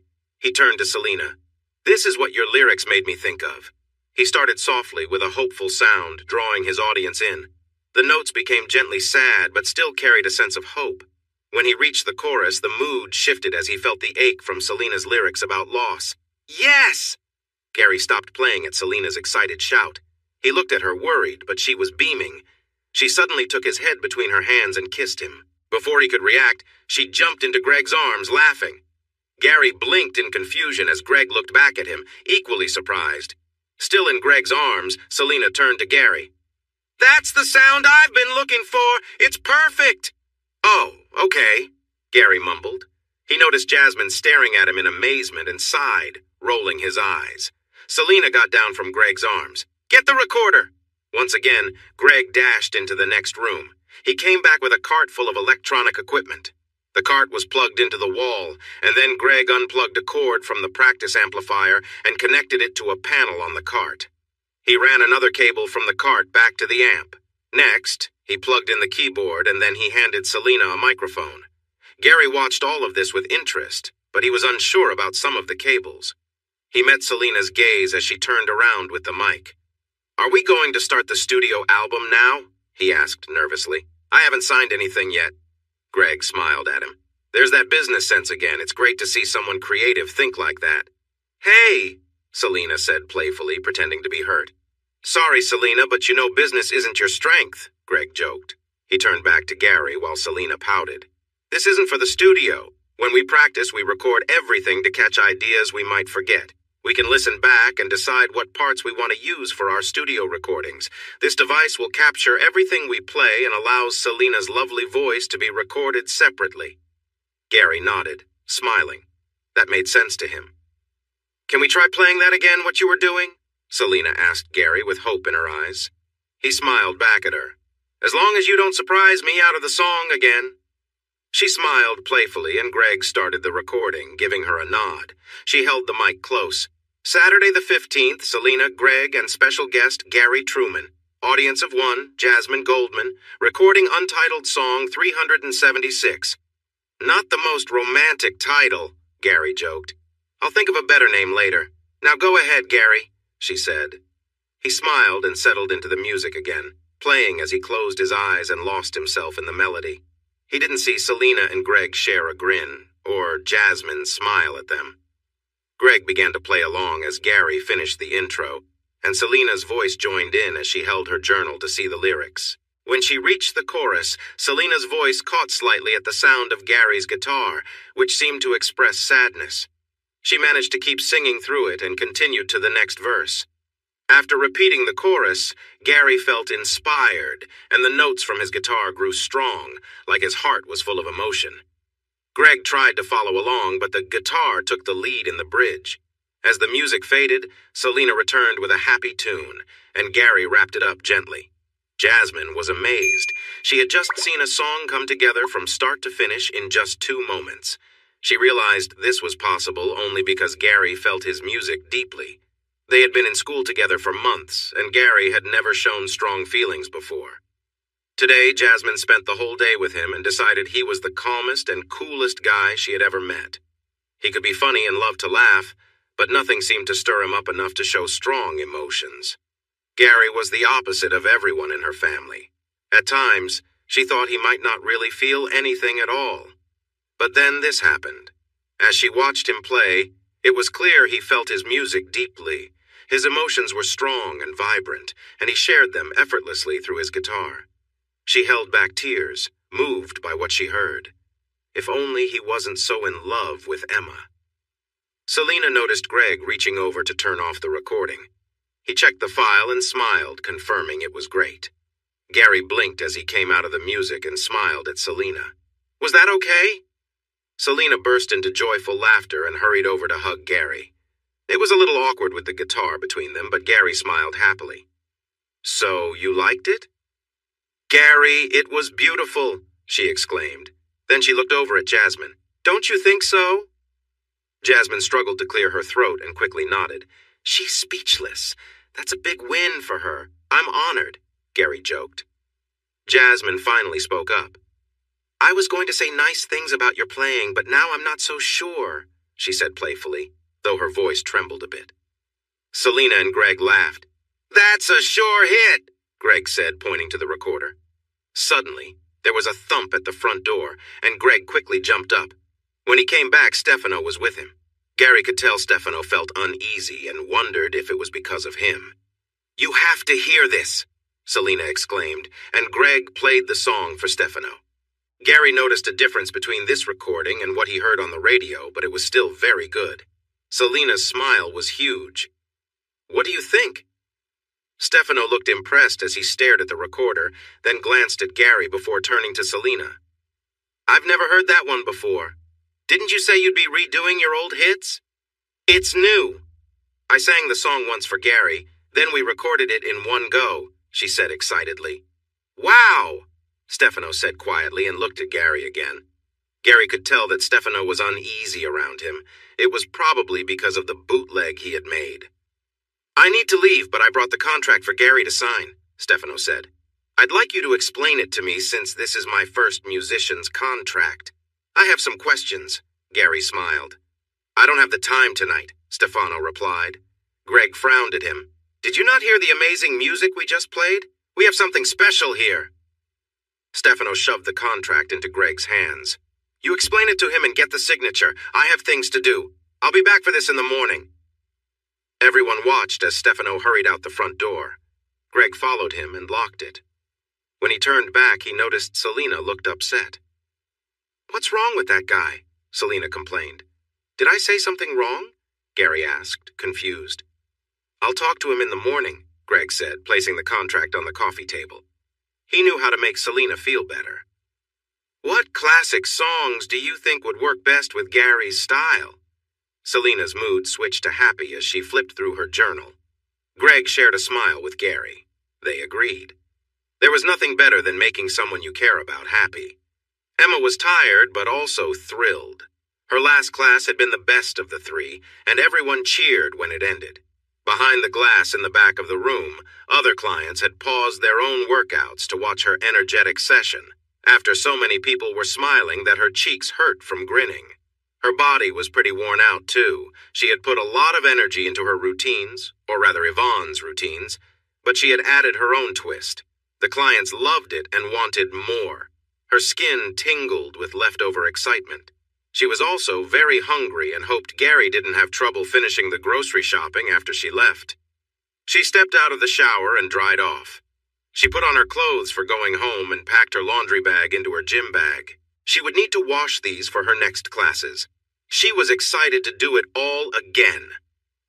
As she walked toward the locker room door, she suddenly stopped. Selena Moreno! She was supposed to see her with Gary tonight. She had been so caught up in herself that she completely forgot. She felt terrible. She called Gary's phone, but it went to voicemail, which probably meant he had gone without her and didn't want to interrupt his friends.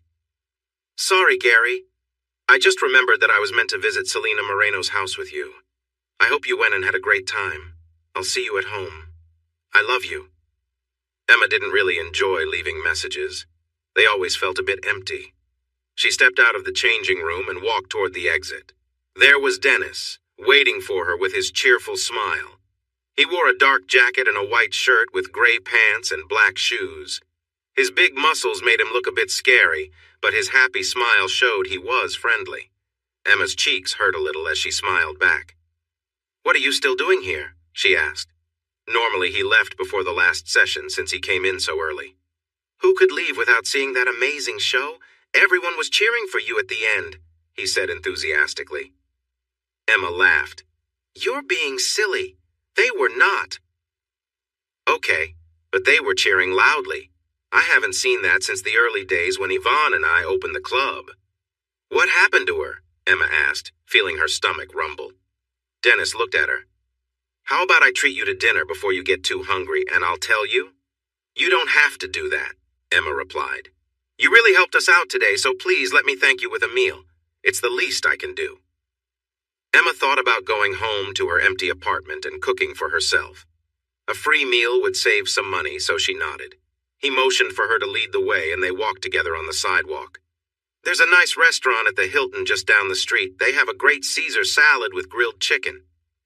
That was what she and Gary had planned for lunch, so Emma felt happy to nod along. They quickly reached the hotel and went up to the restaurant on the second floor, finding a cozy table by the window where they could watch people walking by. Dennis ordered 2 glasses of sparkling juice. Emma protested a bit, but he said they should celebrate because he had exciting news. Curious, she stayed quiet as the drinks arrived. "I had so many clients come up to me saying how much they loved your energy and kindness. You really made an impression. I'm thinking about featuring you in an advertisement," Dennis said seriously. Emma was shocked. This was a big deal. Advertising was usually very expensive, and Dennis was offering it to her for free. This could really help her career. He raised his glass, and she did the same. The drink was quite nice, even though she didn't have much experience with it. Her family had never been big on drinking. "This could really take your career to the next level," he added, agreeing with her thoughts. They toasted again, and then she ordered dinner. Dennis felt the same way. Dennis asked her many questions about growing up on a farm and living in a small town. She found another glass of wine and made more toasts. They talked until the place closed, and by then she felt lightheaded from the 3 glasses of wine he had gotten for her. They shared a taxi back to her home. "I'm really proud of you and grateful for your help today," he said as the cab stopped at her front door. "Thank you for believing in me. I really appreciate it and can't wait for classes tomorrow," she replied.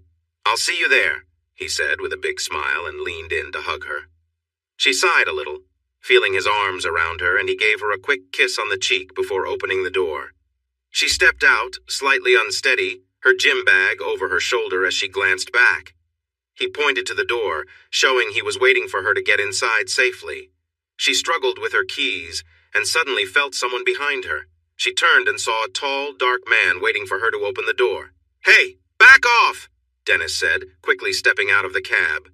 The man turned to Dennis, meeting his gaze. "I live here." Emma's memory clicked. "Raphael, I'm sorry, my mind isn't all there right now." She looked at Dennis, who had paused on the sidewalk. "It's okay, Dennis. Raphael is my neighbor. I'll see you tomorrow." Dennis got back in the cab, giving Raphael one last look before leaving. "Do you have your keys?" Raphael asked Emma. "Yes, but I guess I'm a little tipsy. I couldn't find them," she replied. Raphael used his key to let them inside. She needed his help to get up the stairs, too. "You seem more than tipsy," he said as he helped her to her door. Emma looked up at Raphael, noticing again his charming features. Sam was a lucky girl. Mouth. Something about her mouth. Wait, did Dennis kiss her? Sam heard Raphael's voice and opened her door. Upon seeing Emma leaning against the wall, she hurried over with a worried look. "I don't drink, but we were celebrating tonight," Emma explained with a smile. "You and Gary?" Sam asked, looking past them. "I don't think so, unless Gary is a tough guy," Raphael said to Sam. Emma was shocked. "Dennis isn't like that." Raphael looked into her slightly glazed eyes. "You told him you don't drink, but he insisted." "To celebrate my good fortune," Emma replied softly. He looked at Sam. "When I was waiting behind Emma, this guy called me names and told me to back off." Emma shook her head. "He was just being protective." She blinked. "He called you what?" Raphael sighed, feeling frustrated. He had little patience for people who had drunk too much these days. He recognized a rude person when he saw one. "I'm tired and hungry. Good night." He walked past and entered their apartment, glancing back at Sam one last time. The pretty blonde took Emma's hand. "Where's Gary?" "He's having dinner with Selena Moreno. I was supposed to go with him, but I got a work chance." Sam stared at Emma. She chose work over dinner with a famous singer? "What chance?" "I got to lead the biggest classes during the best times. More money, and it went so well that Dennis is thinking about promoting me. This is big for my job," Emma said with a smile, which faded quickly.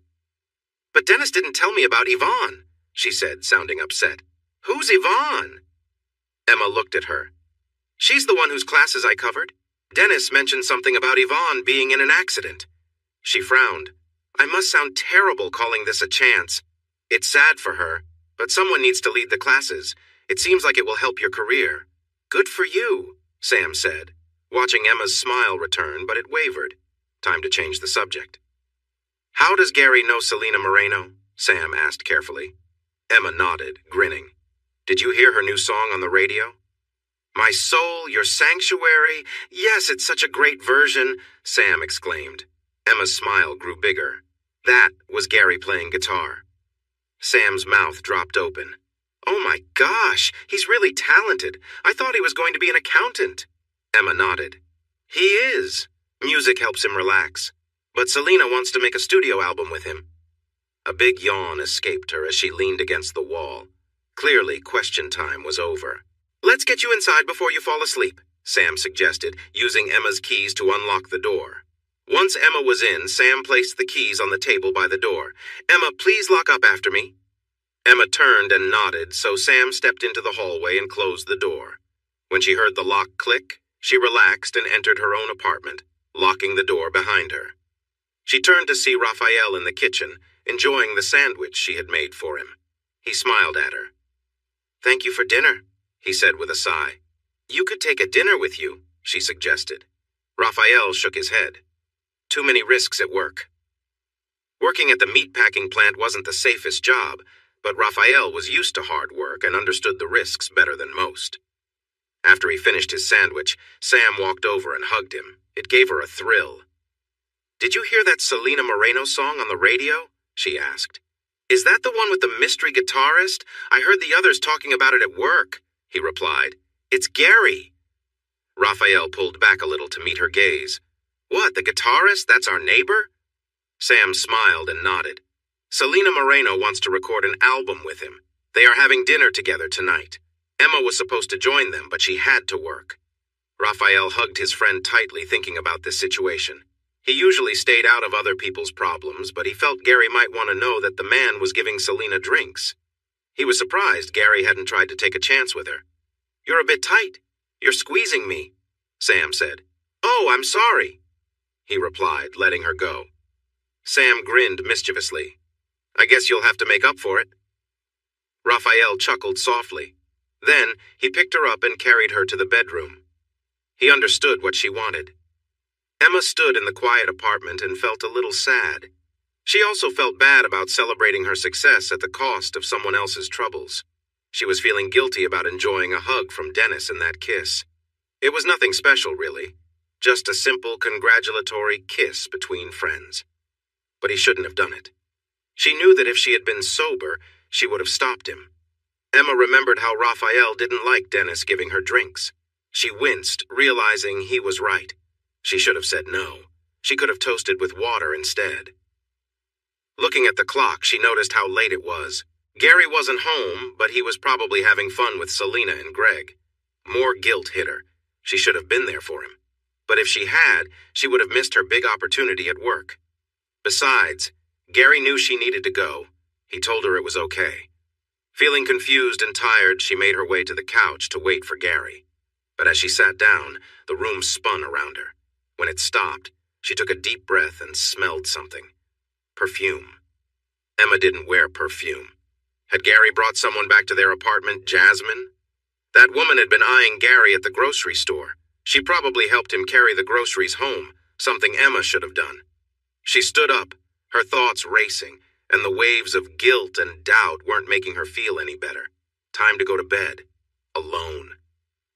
Gary woke up on a couch, feeling something soft resting on him. He stretched, thinking it was Emma. but when he touched her, he realized she felt different. Suddenly awake, he looked down to see Jasmine smiling at him. Can I get up, please?" he said softly, noticing Selena and Greg sleeping on the opposite couch. She slowly moved away, clearly enjoying the moment. As Gary stood up, he bumped into the coffee table, rattling some glasses. There were wine glasses for Selena, Greg, and Jasmine, and just a regular glass of water for him. He looked at the wall clock and felt relieved. He still had time to go home and take a shower before visiting clients for bookkeeping. "Sorry, good morning, I have to go. I didn't mean to stay over," he said, a little embarrassed. Selena stretched and smiled at him. "Last night was fantastic. I haven't felt this inspired in years." She turned to Greg. "How many songs did we finish?" Greg was still waking up and looked tired. 8, no, 9, I think," he said with a yawn. "Not counting the new one?" Selena asked cheerfully. Greg nodded. "Right, not that one." He yawned again. Selena's smile was bright. "When can we meet to work on the studio album?" Gary looked at his busy week ahead. He had client visits today, and since this was exam week, they'd have to wait until the weekend. Then he remembered that Saturday was not free anymore because Emma had new shifts. I guess Saturday is free now. We have exams this week, so it'll have to wait until then," he said, glancing at Jasmine, who nodded, knowing to focus on their work. She turned to Selena and said, "Thank you for a wonderful evening. Watching the creative process was inspiring. I can't wait to hear the finished album." Jasmine smiled, and Selena beamed back. Gary and Jasmine put on their jackets, said their goodbyes, and stepped out into the early morning light. As they walked, Gary noticed the pleased smile on Jasmine's face and wondered what was going on. "I'm sorry about sleeping on the couch," he said. "I'm not. I had a great night, especially how I woke up," she replied with a smile. "Jasmine, I'm with Emma," he said firmly, and she just nodded playfully. They said goodbye at the subway, and Gary went home. When he entered the apartment, he saw Emma sitting at the kitchen table with an empty laundry bag by her feet. He hung up his jacket and approached her. "Good morning. Sorry about last night. Selena was so excited about making music that we lost track of time and fell asleep at her place." He felt a bit guilty for spending the night on the couch. Emma stood up and looked a little tired. "Hey, are you okay?" As he got closer, Emma pulled back, noticing the scent of Jasmine's perfume on him. Her expression changed. "Why do you smell like perfume? Why does our couch?" Gary stepped back, surprised by her tone. "Jasmine helped me carry groceries home yesterday since I had too much. We had lunch and talked for a while. I invited her to join me at Selena's because I didn't want to go alone. I'm sorry about the perfume. You know I don't like the smell either." "Why didn't you come home last night?" Emma still looked upset. Gary shook his head. Hadn't he just told her? He looked closely at Emma. "We played music until after 2 in the morning and everyone fell asleep in the living room. Most of them were drinking wine." He noticed Emma wince and wondered why. He was about to ask when her phone rang on the kitchen table. They looked down to see Dennis appearing on the screen. Emma picked it up, her face red with embarrassment, and answered, "Good morning, Dennis." She listened for a moment, then glanced at Gary. "Yes, I can be there. Thank you so much. See you then." She hung up and turned to Gary. "What was that?" he asked. "I did really well in my new classes. It was such a success that Dennis is going to do an ad campaign featuring me."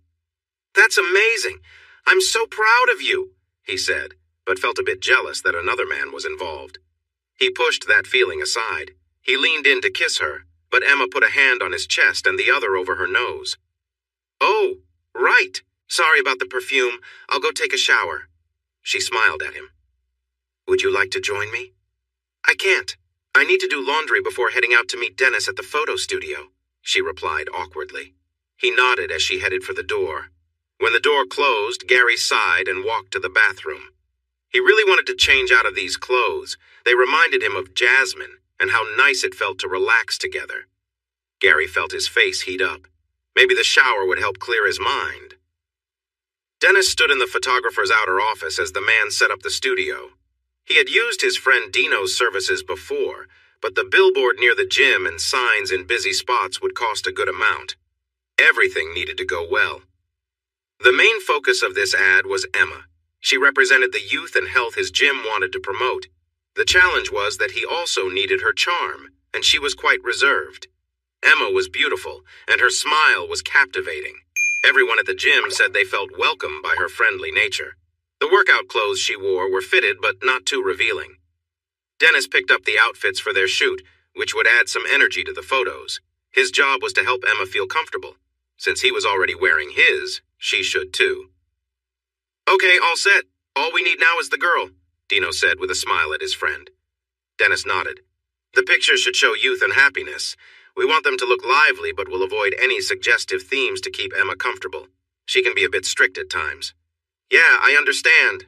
We'll keep it classy and healthy," Dino said, glancing at the front door. "Where is she? I have a swimwear shoot to do after this one. Time is money." Dennis raised his hands to calm Dino just as the front door opened. Emma hurried in, slightly out of breath from running. "Okay, I'll be in the studio. The changing rooms are in the hall to the back. Let's go." Dennis smiled at Emma, and she smiled back. She noticed his new fitness outfit. "That's a new look for you," she said, trying to hide her surprise. "It's for the shoot," he replied, glancing down at himself. "I have an outfit for you, too." Emma's eyes widened. "What? Is there something wrong with what I'm wearing?" she asked with uncertainty. "Not at all! It's for the campaign. We are promoting youth, health, and energy. We might be changing the colors soon. This is all part of the plan. It looks good, right?" Dennis said with a cheerful grin. Emma couldn't help but smile back at him. He looked excited. "Fine," she said with a sigh. Dennis handed her the bag with her new outfit. "I'll meet you in the studio. Don't take too long. We only have Dino for an hour." As they went toward the back, Dennis pointed to the changing room and continued on his way. He felt her watching him as he walked. Emma stood in the changing room looking at the outfit with doubt. The top seemed very revealing, and the bottoms looked too small. She frowned but changed into the fitness wear. Looking at herself in the mirror, she realized she looked good, but she felt uncomfortable showing that much skin.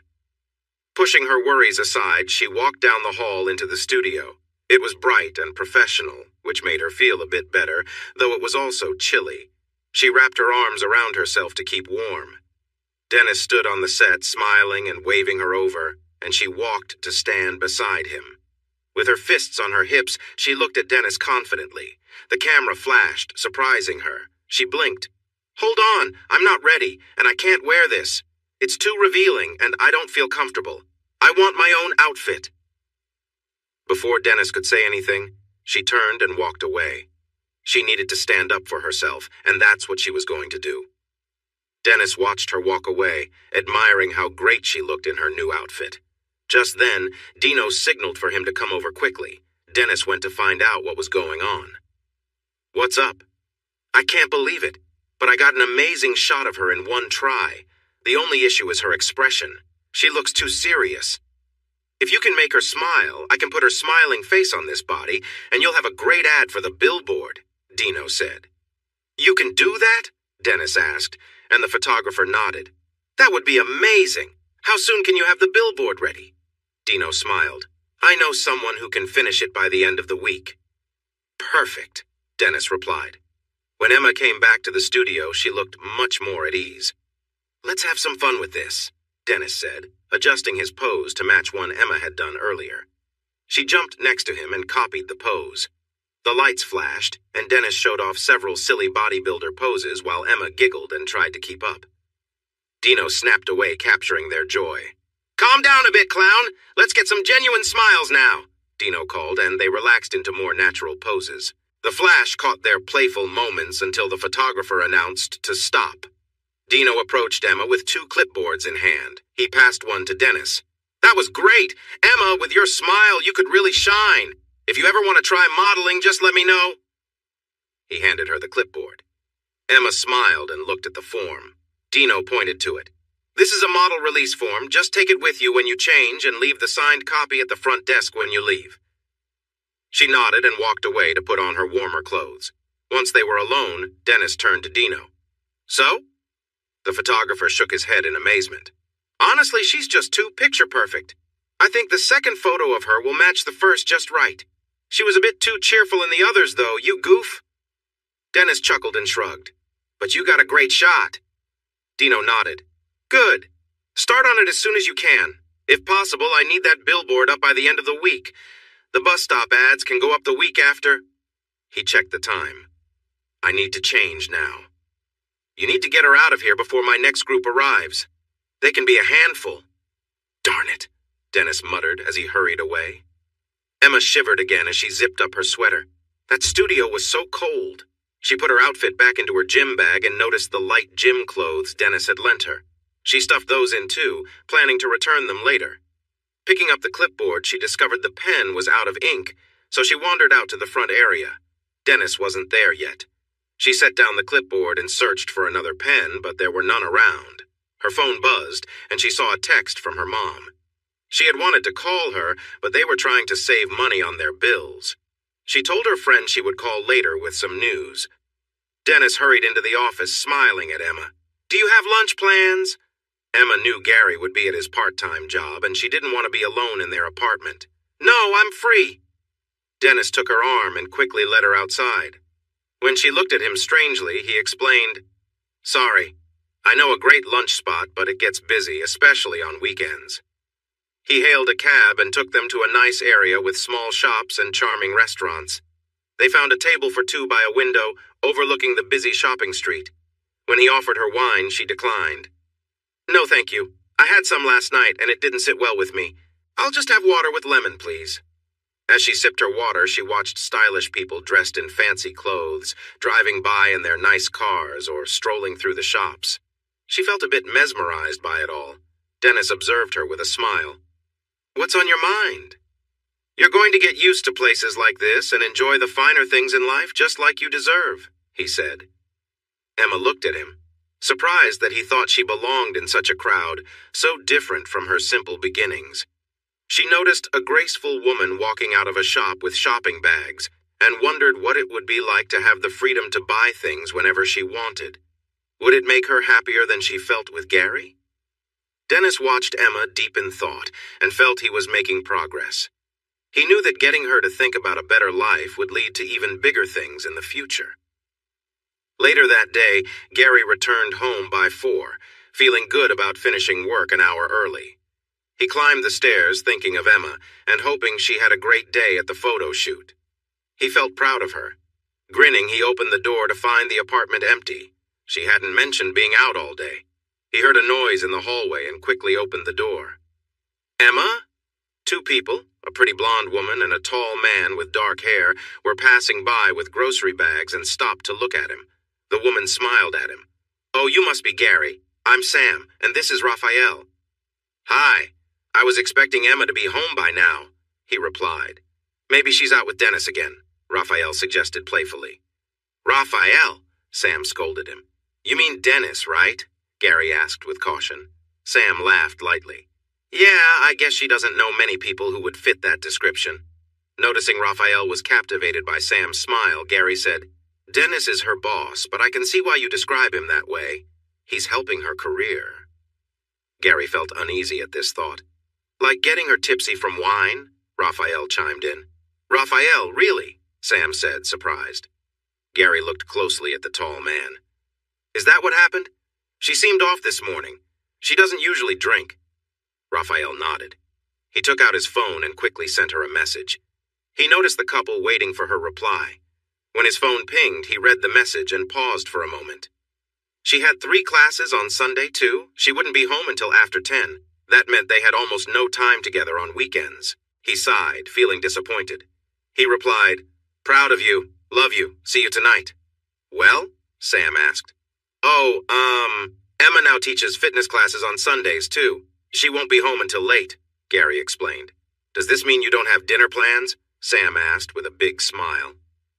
Raphael looked surprised. Gary noticed their exchange and tried to make an excuse. I'm okay. I'll just heat up some leftovers. Nonsense. You should have dinner with us.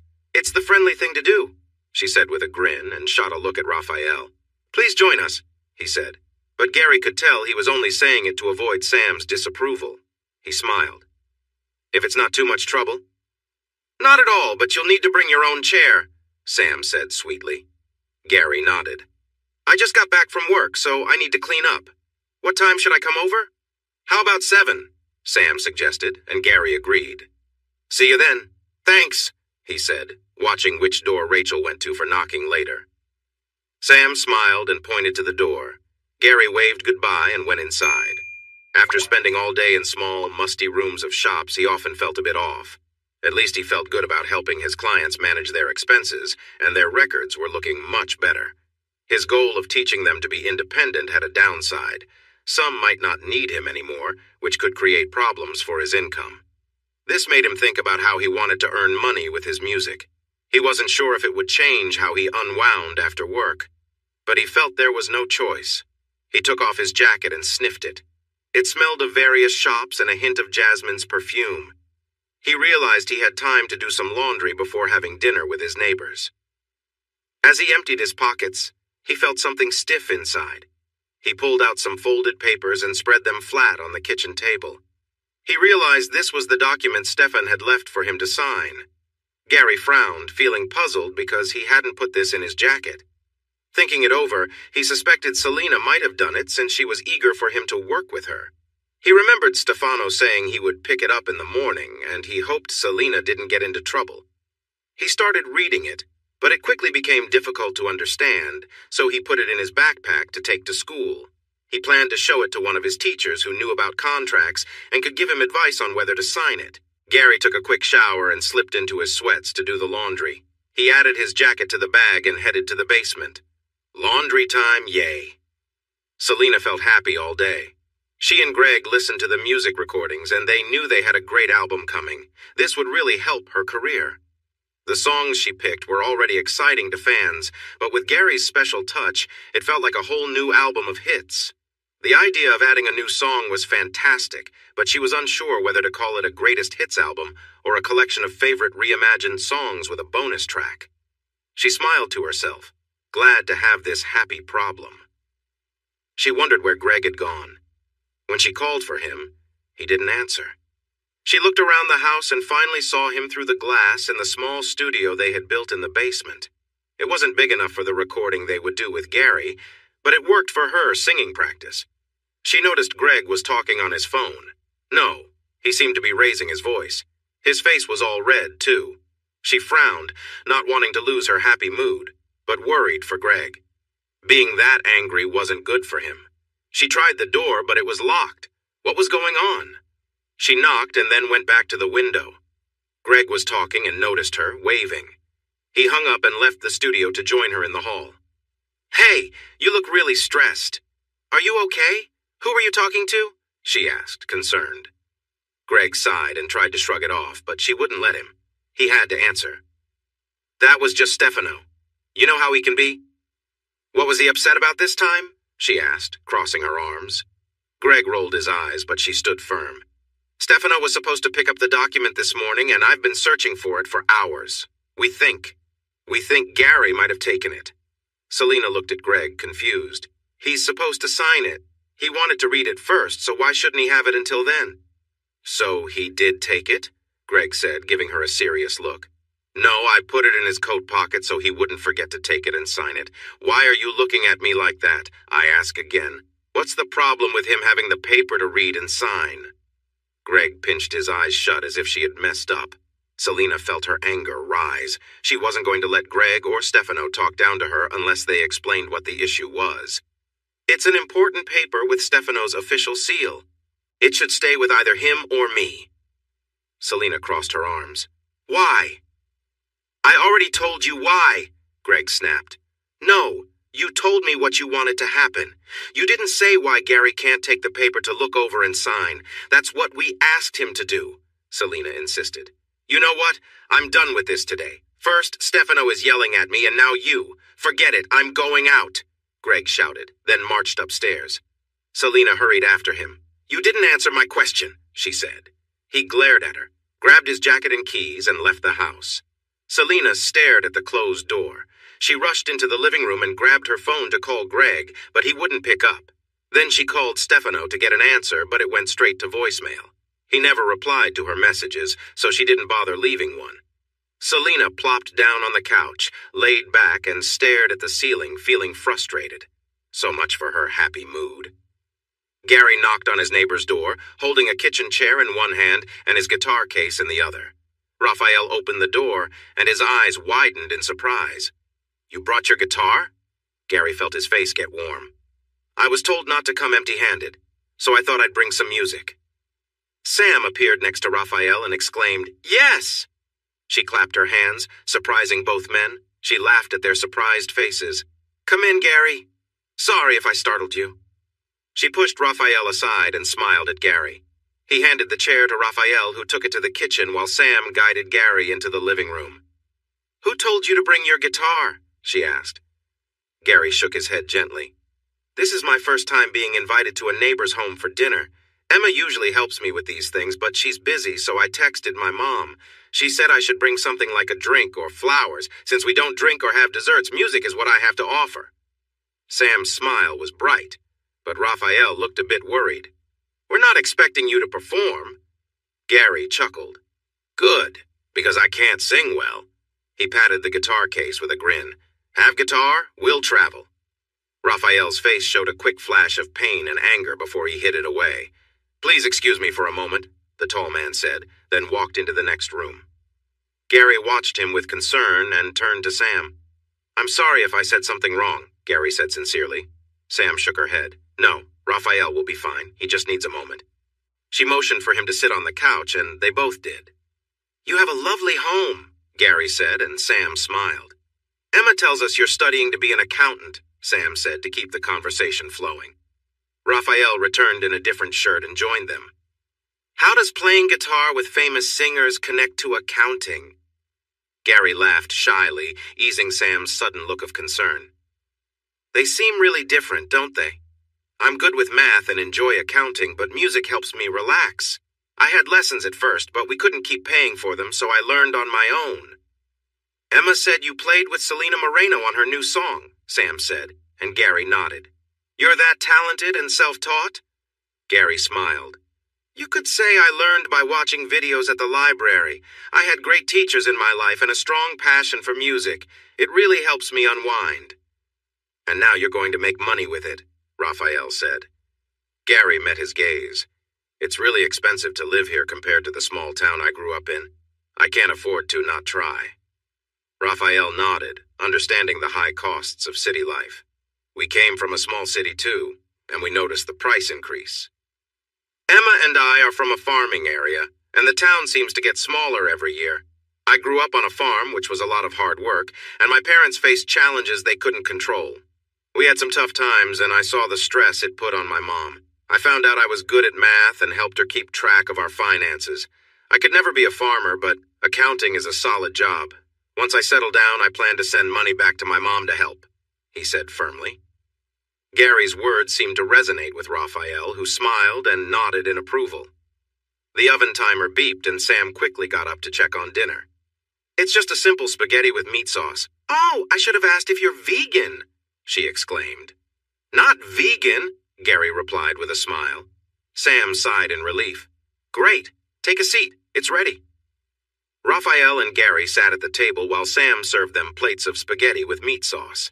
Gary smiled as he enjoyed the lovely aroma. "Would you like some water?" Sam asked, and Gary nodded. "We don't have alcohol," Raphael added. Once Sam sat down, they all began the delicious meal together. Their chat focused on living in the building, the classes they were taking, and the part-time jobs that Gary and Raphael held. Eventually, they finished eating and leaned back from the table. "That was fantastic. Thank you for the food. Can I help clean up?" Gary asked. Sam beamed and curtsied. "You are very welcome. Raphael is in charge of the cleanup, so why not relax in the living room? Would you like more water?" "Yes, please," Gary replied, handing her his glass. When she returned it full, he took it to the living room and set it down on a coaster beside the couch. Sam joined him on the couch, her face bright with a smile. "How did you meet Selena?" Gary smiled, feeling a bit shy. "I started going to Rocky's on Thursdays for the open mic nights. I just wanted to get over my shyness." "You get shy?" Sam said, surprised. Gary nodded slowly. "Yeah, I'm pretty quiet. I don't like being in the spotlight." Raphael sat down in an old armchair next to them and nodded to Gary. "Did being on stage help with that?" Sam asked. He smiled softly. "Yes and no. It took me a while to feel comfortable playing for the usual crowd. The most people I'd seen there was 18, but then one night, it was a packed birthday party. Selena's night was the busiest, with maybe 60 people. It made me nervous, but Emma helped me out. "Can you play something for us?" Sam asked, bright-eyed. Gary smiled and nodded. "I'd love to." He took his guitar from the case and made sure it was in tune. "What would you like to hear?" he asked when he was ready. "What do you know well?" Sam asked with a big smile. "I've been practicing flamenco pieces because they are challenging. Right now I'm focusing on Asturias by Isaac Albeniz." He noticed Raphael seemed a little tense. It looked like flamenco might not be his favorite style. "Or I could play something more modern." He grinned. "I know. I played this one at school and everyone seemed to enjoy it. I used an electric guitar then." He began to play Sultans of Swing by Dire Straits, and Sam clapped with joy. Even Raphael began to relax and smile. After finishing, Gary tilted his head. "Yeah, that one sounds better on the electric guitar." He looked at Sam, curious. "Any requests?" A few songs later, Raphael made a suggestion. "Gary, would you play Asturias for Sam?" Seeing Raphael looking more relaxed now, Gary replied, "Sure." He took a deep breath and closed his eyes, ready to play. He needed to completely engage with this piece because it was quite detailed, but each time he played it, it became a bit easier. Sam held her breath as the music started and slowly let it out, allowing the melodies to take her away to far-off places. She looked at Raphael, who also had his eyes closed, but he seemed more relaxed now. She smiled and let her worries drift away. When the music finished, Sam let out a soft sigh. "That was beautiful, Gary. Thank you for playing for us," she said. "It was my pleasure. Thank you for a wonderful evening. I should head home and get some rest because I have an exam tomorrow," he replied as he carefully put his guitar back in its case. Sam stared at him, surprised. "Shouldn't you have been studying tonight?" He smiled and shook his head. "I don't try to rush things the night before.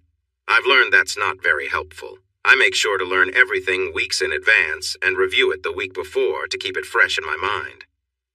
"That's smart," said Raphael. "You only say that because it's how you study," Sam teased. Gary chuckled as he looked at them both while getting up. "And with that, I wish you a good night." Raphael stood and shook Gary's hand. "You play beautifully." Gary looked into his eyes and seemed more relaxed about something. "Thank you. Don't forget your chair," Raphael reminded him, changing back to his serious self. Gary moved the chair and guitar case out the door and into his own space. He realized it wasn't time for Emma to return yet, so he put the chair and guitar case away and prepared for bed. He tried to stay awake, but he was more tired than he thought, and soon fell asleep with the lights on. He woke up hours later to find the lights off and Emma softly breathing nearby. She looked so peaceful in the gentle light from the window, and he didn't want to disturb her. There was always the morning. Chapter 6. Exam week was busy for Gary. While he felt confident about the test material, he was also busy helping his study group who relied heavily on him. He came in early to meet them for preparation and reviewed the exam with them afterward. What was troubling Gary was that he couldn't find time to be with Emma. Besides sharing their bed at night, they hadn't really been together since the week before. On Monday morning he made her breakfast, but when he found her still in bed after his shower, she sleepily said she was going in later due to her new class schedule and needed rest. So he let her sleep. Every day when he got home she was at work and would come home late.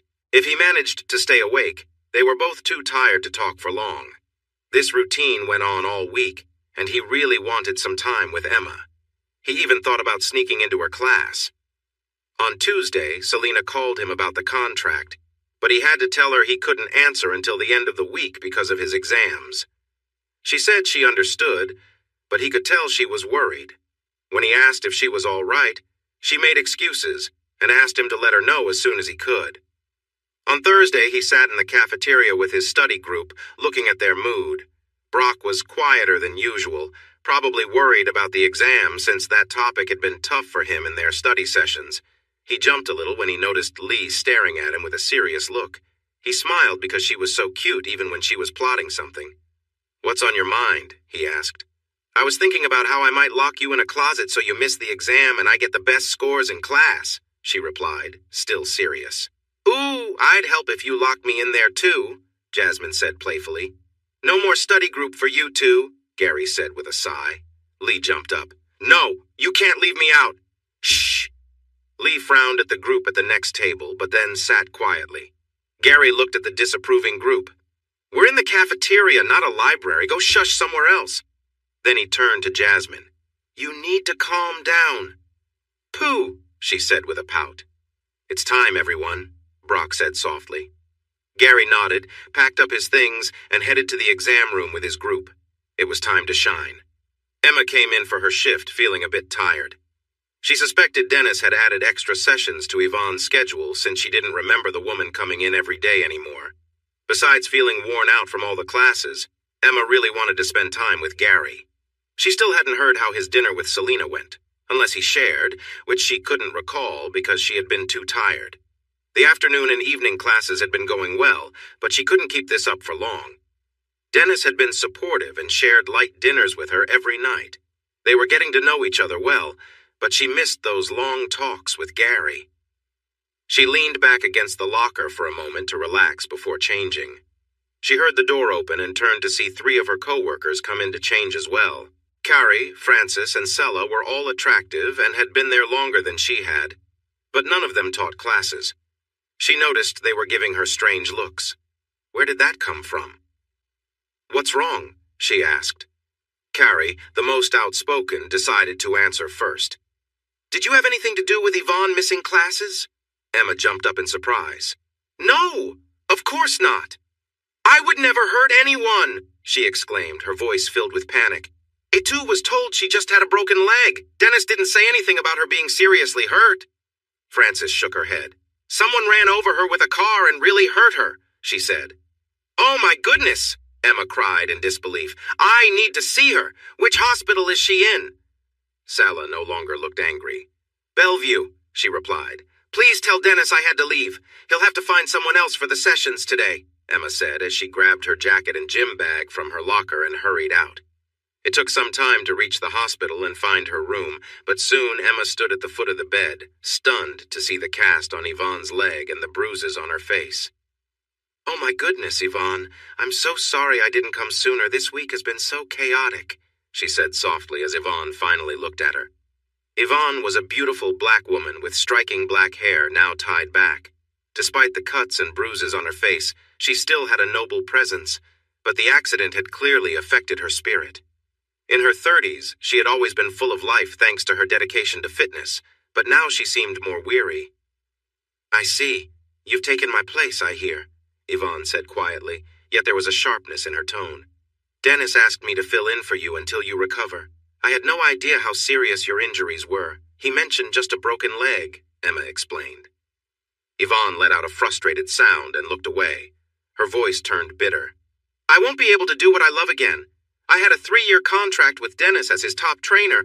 I knew he liked you, but I didn't expect him to go this far. Emma gasped in surprise. It was Dennis. If you can prove that, you should go to the police. Leave! I can't bear to see you, Yvonne shouted. Emma started to cry. I would never be part of something so terrible. Yvonne glanced back, seeing Emma's tears, and something softened in her expression. The anger faded, replaced by sadness. Please go. You may not have planned anything with him, but you're part of this at least. Feeling shaken, Emma wasn't sure what to do. She stood in the hallway until she could regain her composure. Then, her feet led her onto the subway, and soon she arrived at the station for Gary's college. Since he was busy studying this week, he would be in the cafeteria with his friends. She walked across the campus to the windows looking inside, and spotted Gary sitting at one of the tables with a small Chinese woman across from him. She walked into the cafeteria and noticed Jasmine sitting too close to Gary. The woman leaned in towards him. Emma felt her heart sink as she saw Gary turn to Jasmine, smiling. Those smiles should have been for her.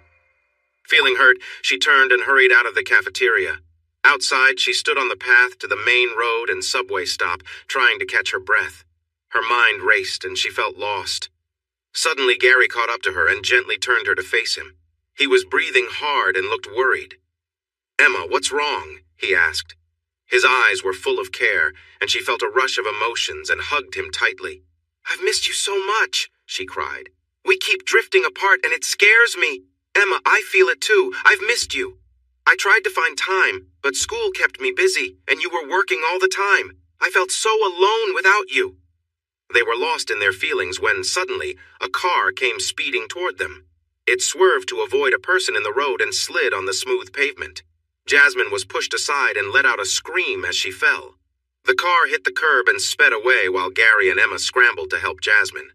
She was groaning and Gary leaned close. "Jasmine, where do you hurt?" he asked, looking worried. She looked up, wincing. "The car bumped me." Emma couldn't help but laugh in relief, which made Jasmine smile a little, even though she winced again. "I'll call for help," Gary said, chuckling softly. Later, sitting at the police station with a detective, Gary held Emma's hand tightly. The detective was typing their statement when another officer handed him a piece of paper. The officer looked tired and concerned. "The security camera only caught part of the license plate. It showed the car parked there for an hour before it came toward you. It seems like this was on purpose. You were lucky to get out of the way. Your friend is okay, just a bit bruised." Gary and Emma nodded and smiled at each other. Emma suddenly remembered something. She turned to the detective. "I just spoke to Yvonne, a co-worker from the fitness club. She said someone tried to run her over just a week ago." Gary frowned. "That seems too close to be just a coincidence." The detective wrote something in the file. "The car was there for at least an hour before the incident. Do you often come to the campus? Did you tell anyone you were coming today?" Emma shook her head. "I've only come a couple of times before, and I didn't tell anyone this time." "Then maybe you weren't the target after all," Delgado said, glancing at Gary. "Do you have any rivals who might want to harm you?" Emma chuckled, and the detective looked at her. She explained, "Gary is too kind to have enemies." Gary seemed ready to argue, but then sighed and nodded. "I can't think of anyone who would want to hurt me." Emma frowned. "What if it's a fan of Selena Moreno?" The detective raised an eyebrow. "You need to explain that." "Gary plays guitar for Selena on her new live single. Maybe one of her jealous fans found out who he is," she said, and Gary looked doubtful. Delgado examined Gary closely. "That was you?" "Yeah, I played for her and ended up on the radio. I doubt someone discovered it was me and targeted me for a hit and run. We've shared this with so few people, and none of them would do something like this." The detective observed Gary and made another note in the file. "We'll check the partial license plate for a tan 80s Oldsmobile and contact you if we get any information. For now, be careful when crossing the street. The person could still be nearby," the officer advised. Gary got up and helped Emma to her feet. "Thank you, Detective." The man nodded and turned away. Gary grabbed his backpack while Emma picked up her gym bag and they left the police station. As they walked home, Gary hugged Emma, who seemed deep in thought. She smiled at him and he felt warmth in his heart. "What about Yvonne Sessions?" he asked. "Whatever you decide is fine with me. We'll find time for us." She leaned over and gave him a sweet kiss, and he smiled when she pulled back. Emma sighed. "We need the money, so I'm going to keep doing the classes unless Dennis took them away from me for not showing up today. I hope he didn't, as it's great for my career in personal fitness. But I need to tell him he has me doing too many classes. Yvonne didn't have this many. I think he's piled on more work." "It's one thing to cover for Yvonne while she heals. It's another to take advantage of me." Gary hugged her as they walked. Emma looked over at him. "I'm sorry we didn't talk about this sooner, but how was your dinner with Selena?" Gary smiled, remembering the details he had shared with her earlier this week, but she looked too tired to recall. Dinner went well, and afterward they talked about what songs to include on the album. Her agent, Stefano, left a contract for Gary to sign, but he couldn't understand it. He had an appointment tomorrow with a business law professor who offered to help him review it. If it seemed fair, he would sign it and maybe earn some money for next year's tuition. Gary looked into Emma's eyes. "If the contract isn't fair or if the professor sees anything wrong, I won't go through with it." She smiled and nodded in agreement. "Oh, I forgot to mention this earlier, but I had dinner with Sam and Raphael last Sunday night. They're a really nice couple, even if Raphael can be a bit intimidating at first," Gary said. Emma laughed. "Oh, come on. Raphael is really sweet." Gary just shook his head with a smile. Everyone seemed sweet around Emma. She had a way of warming people's hearts. When they got to their apartment, Gary's phone vibrated with a text. Emma opened the door while Gary read the message. "It's from Jasmine. She's on her way home from the hospital. She didn't break anything, but she got some bad bruises," Gary said. "Let's send her a thank you picture," Emma suggested. He smiled. "That's a great idea." He set his backpack down by the door, opened the camera on his phone, and held it up. Emma put down her gym bag, wrapped her arms around Gary, and pressed her cheek against his with a grin. Gary took the photo and looked at it. "Are you sure you want me to send this? It looks like our faces are pressed together a little too much." Emma smiled and nodded. "Yes, maybe it will encourage her to find her own partner." Gary looked at her, surprised by her playful tone. "Is that a bit possessive, I hear?" "What if it is?" Emma replied with a cute smile. Gary smiled back. "Then I get to say it too. Tell your strong boss to look elsewhere. You belong to me." She understood the hint about her contact picture for Dennis and nodded, laughing a bit as Gary inched closer and kissed her softly. As they held each other close, they fell into a rhythm of laughter and joy in their connection. After a while, they settled next to each other, enjoying the peace that followed. Gary looked at Emma, fully drawn in by her beauty. When she finally looked at him, she caught the deep warmth in his gaze. A bright smile appeared on her face, and he felt captivated again. "Stop it," she said with a playful pout. "You're making my cheeks hurt from smiling." He chuckled. "Sorry." His smile faded a bit as he grew serious. "I'm really sorry about how things got complicated. I've been worried about our money issues, but I didn't share that with you. I should have come to the club or skipped studying that morning to talk to you. I could have woken up early or met you at school to chat. We just need to work harder to share what's on our minds. I love you. That's what matters most." "I love you too," Gary replied. "Please be careful crossing the streets. I don't know who might be after us, but I can't stand the thought of you getting hurt." Emma turned to hug Gary tightly, looking into his eyes. "You be careful too." He gently held her face in his hands and kissed her softly. When the kiss ended, Emma nestled against Gary, feeling content. That's how sleep finally found them after a long week apart. Emma sat across from Gary at the breakfast table, both smiling as they thought back to the night before. Emma stretched like a cat, and Gary could almost imagine her purring. "I slept so well last night, I feel like my energy is back," she sighed. "Taking a rest day made all the difference." Gary raised an eyebrow. "Maybe our special moment is what helped you sleep so well and feel energized." Emma giggled at his playful smile. "Yes, Gary, that's definitely a better explanation."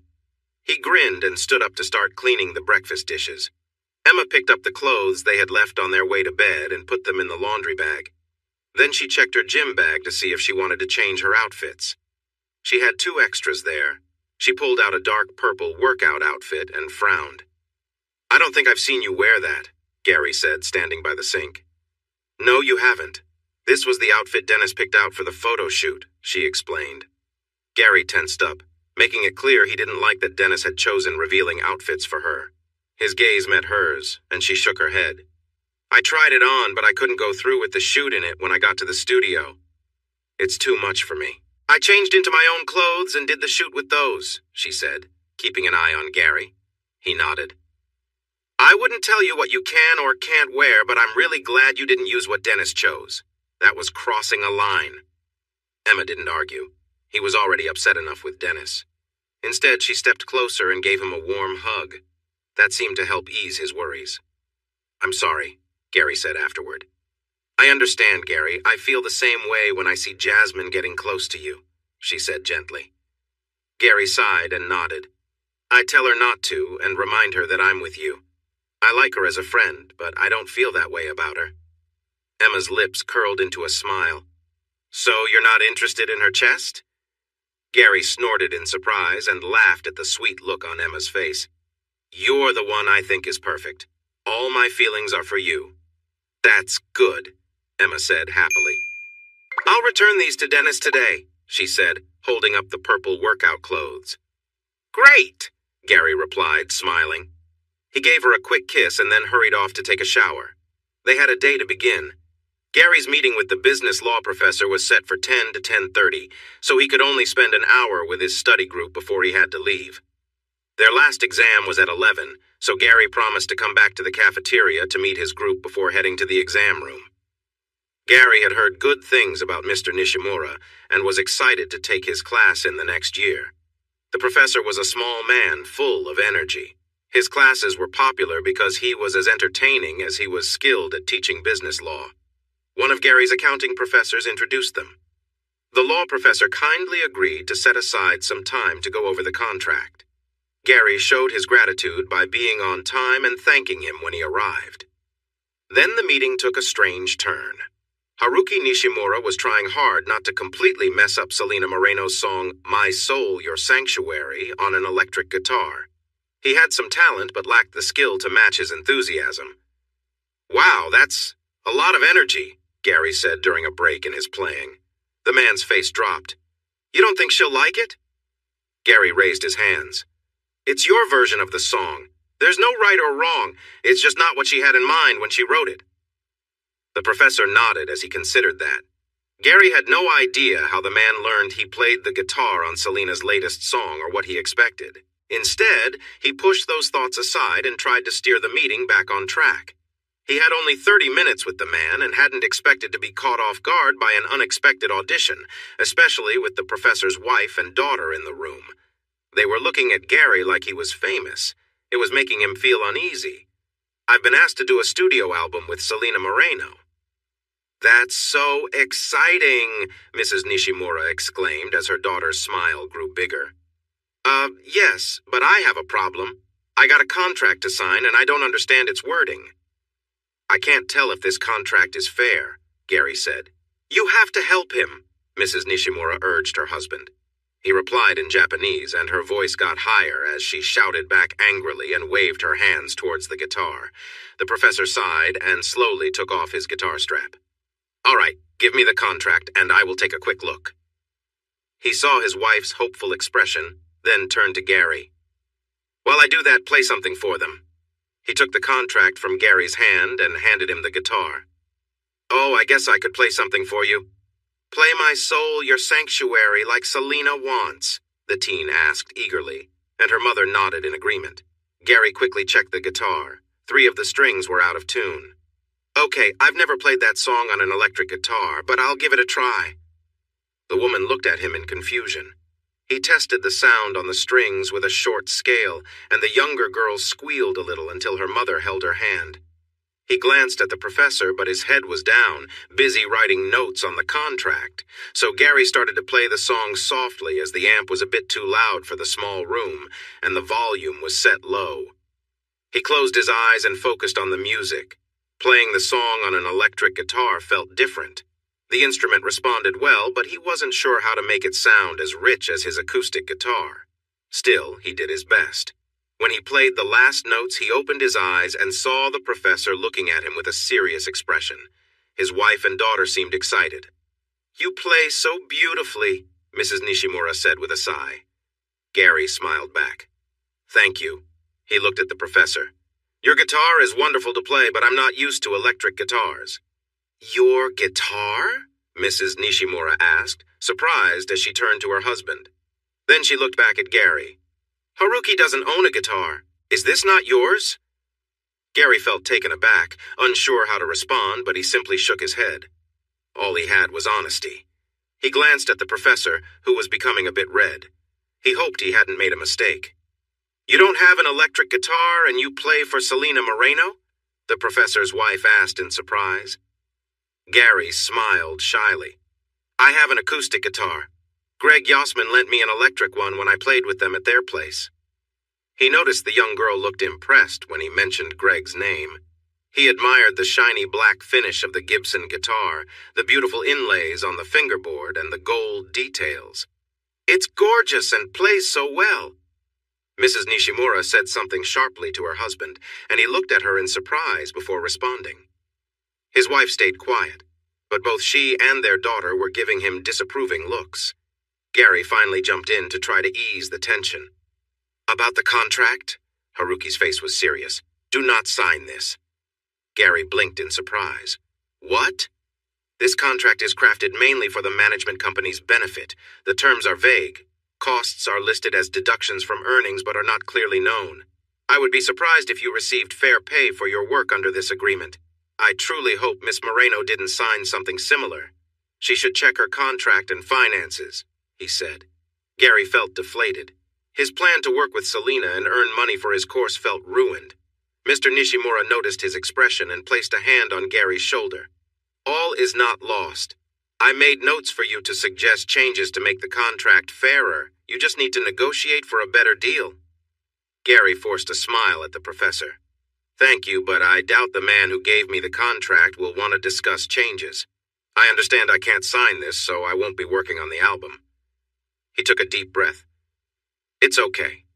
I really appreciate your help with this. He returned the guitar to the professor, took the contract and notes, and smiled at the two women, who looked at him with understanding. As he stepped into the hallway, he heard raised voices again. It was the wife and daughter arguing with the man. Gary was glad he didn't know how to speak Japanese. He walked to the cafeteria and found his study group there, except for Jasmine, who was resting at home. She would be taking a makeup exam soon. Brock was smiling, which made Gary feel more confident than before their tests. Lee turned to him, her smile fading as she saw his expression. What happened? She asked. Gary shrugged. It's a bad contract. I was advised not to sign it. The guy who offered it to me is difficult, so discussing changes is unlikely. It's a no-go. Lee looked sympathetic. I'm so sorry, Gary. I know you wanted to do the album and earn some money from it. You should consider taking action for not getting your permission for the first song. That might earn you something, she suggested again. Yeah, he sighed. I'm just going to call Selina to share the bad news. Give me a moment. Gary stepped outside and called Selina on his cell. It rang twice before she answered, slightly out of breath. Gary? Hi, Selina. How did it go? She asked eagerly. Not too well. I'm sorry, but I can't sign this contract. I spoke with a business law professor here at the college, and he told me the terms are vague and could prevent me from getting fair compensation.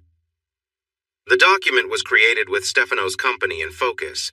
It mentioned deductions from payments, but it didn't explain how much. The professor advised that it would be wise for you to check your own contract to make sure it isn't the same. Consider getting a lawyer to look it over and have an auditor check your finances. Selina felt quiet, and Gary was unsure of what to say. After a moment, he sighed. I'm really sorry. I was looking forward to working on the album with you and Greg this weekend. Now I can't. Thanks, Gary. The call ended. Gary felt bad after hearing the disappointment in her voice. He hoped she wasn't upset with him, but he couldn't change it now. With another sigh, he went back to his group before they headed off to the exam. Selina screamed in frustration to let out some of the anger inside her. She had been so excited about the weekend. The album was going to boost her career, and playing with Gary sparked her creativity. Their last jam session had been so uplifting. Selina wasn't truly angry at Gary. He had always been honest with her, and there was a real connection between them as artists. A deep frustration hit her, knowing that they couldn't work together because of Stefano. He became the target of her anger.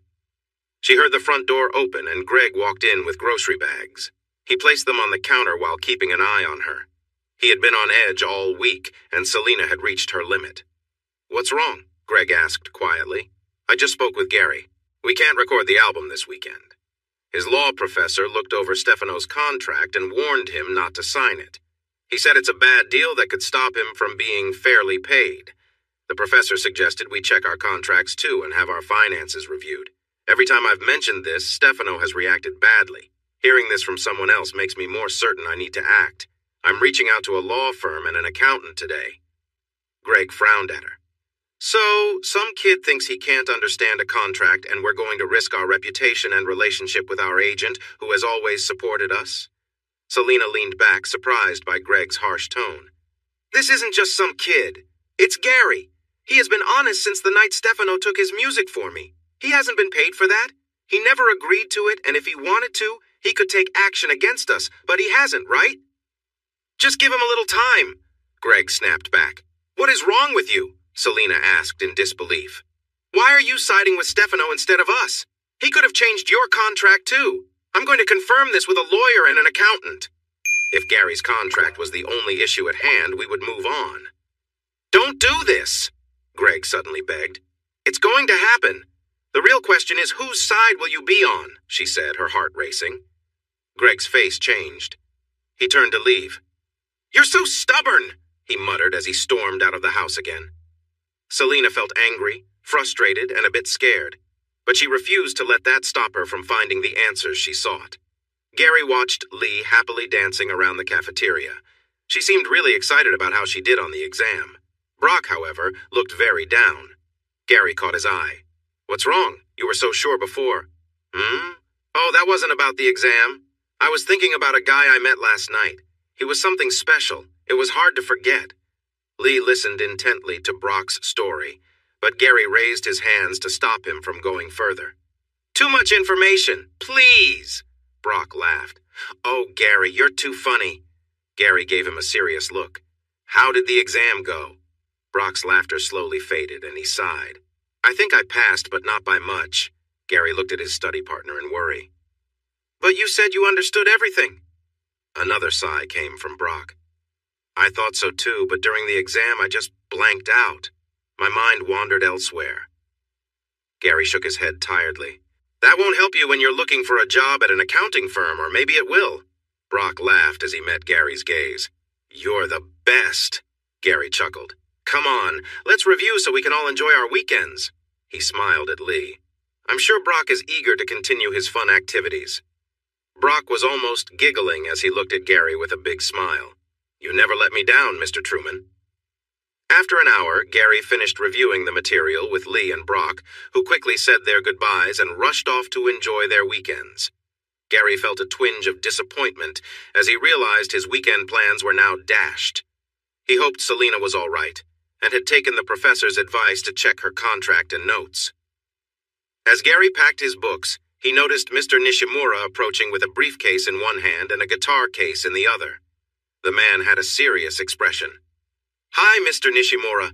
Are you heading home for the day? He asked. Mr. Truman, you're not very good at hiding the truth. Has anyone ever told you that? Mr. Nishimura replied grumpily. Gary recalled the man's wife asking him about the guitar. He forced a smile. It takes more than one person to make a plan. You didn't tell me what role I was supposed to play. Would it really have mattered? Haruki asked. Gary shook his head. No, you're right.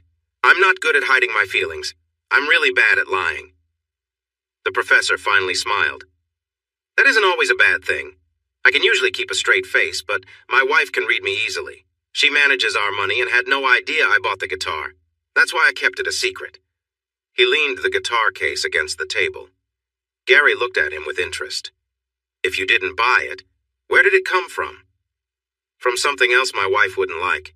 She doesn't know I played poker at a friend's place with some visitors on Wednesday night. While she was at her book club, I decided to join in. At the very end of the night, I got lucky and had a winning hand. One of the guests didn't have enough money, so he put the guitar in the game. I won $25,000 that night. How much is the guitar worth? Gary asked. Haruki shrugged. We looked it up and it's worth about $5,000. Gary remembered how nice it sounded and nodded. It was a fine instrument. Now I have a problem. My wife is upset with me for gambling and lying about the guitar being yours, the professor said. Gary wasn't sure where this was leading, but he nodded. My wife and daughter told me that I can only make things right if I give you the guitar. What? They believe, and I agree, that you will take better care of it than I ever could, Haruki said with a sigh. Gary leaned in closer, wanting to keep the conversation private. You really can't give me a $5,000 guitar? He whispered. The man looked at him. It didn't really cost me. You're not one of my students right now, and my family will only talk to me again if I do this. Gary stared at him in disbelief as the man took out his phone and snapped a selfie with a big smile next to Gary, who smiled back without thinking. You really play beautifully. Please take this for my family, the professor said, shaking Gary's hand. As the professor walked off with his briefcase, Gary almost called out to remind him about the other case. He still couldn't believe what had just happened. Gary didn't want to open the guitar case in the cafeteria, so he secured his backpack and picked up the guitar case. It felt heavier than his acoustic one. The weight made it all feel more real to him. He decided to take it home until Mr. Nishimura changed his mind. He left the cafeteria and walked across the campus toward the subway entrance. Remembering his promise to Emma, he paused to look for excited Moreno fans before crossing the lane where he had nearly been hit the night before. There was no traffic tonight. He made it to the subway without any problems, but saw the train leaving just as he got to the platform. He watched it go, but his thoughts were far away. Only a few other people were waiting, so he stood his guitar case on its end and rested his hands on top. He was really happy he and Emma had reconnected. They still needed to find time for each other, but Emma said she would talk to Dennis about sharing the shifts with more people. Having only 3 shifts every day wasn't fair if they wanted to enjoy life. His eyes caught the next train coming in, but it wasn't his, so he went back to thinking about Emma. He wished he could have made the album with Selena, because it could have earned him some money to help with school. This would have made things easier and allowed him to take Emma out to a nice dinner, a movie, or even dancing. As the train rushed in, someone grabbed Gary from behind and pushed him toward the edge of the platform. Gary felt unsteady with the heavy backpack and the guitar case between his legs. The extra weight helped keep him from being pushed off entirely. The guitar slipped back and tripped the person behind him. He quickly turned just as the train sped by without stopping, glancing back at the angry face of Greg Yossman. "Greg, what?" Gary started to say, but Greg suddenly shoved him down onto the platform. Gary hit the side of his head against the armrest of a bench, and lights danced in front of his eyes. "Ouch!" Gary exclaimed as he fell. "You've ruined everything!" Greg shouted as he stood over Gary. Disoriented from the impact, Gary could only stare at the upset man. "She's going to find out. She'll learn the truth about me." Greg continued to yell, though his voice dropped as tears filled his eyes. There was a deep sadness forming in his tone. Greg paced in front of Gary, glaring down at him. "She'll find out I let Stefano take from her for years. I even took a share because she was the talented one, and I was so jealous." He was breathing heavily, tears rolling down his face. "Now everything is ruined because you made her suspicious about Stefano and got her to check the accounts." Gary focused on Greg's face as the man shook his head wildly. I can't face her," he said, taking a harsh breath and looking away from Gary, who was still on the ground, holding onto his guitar case for support. "I can't carry this weight anymore."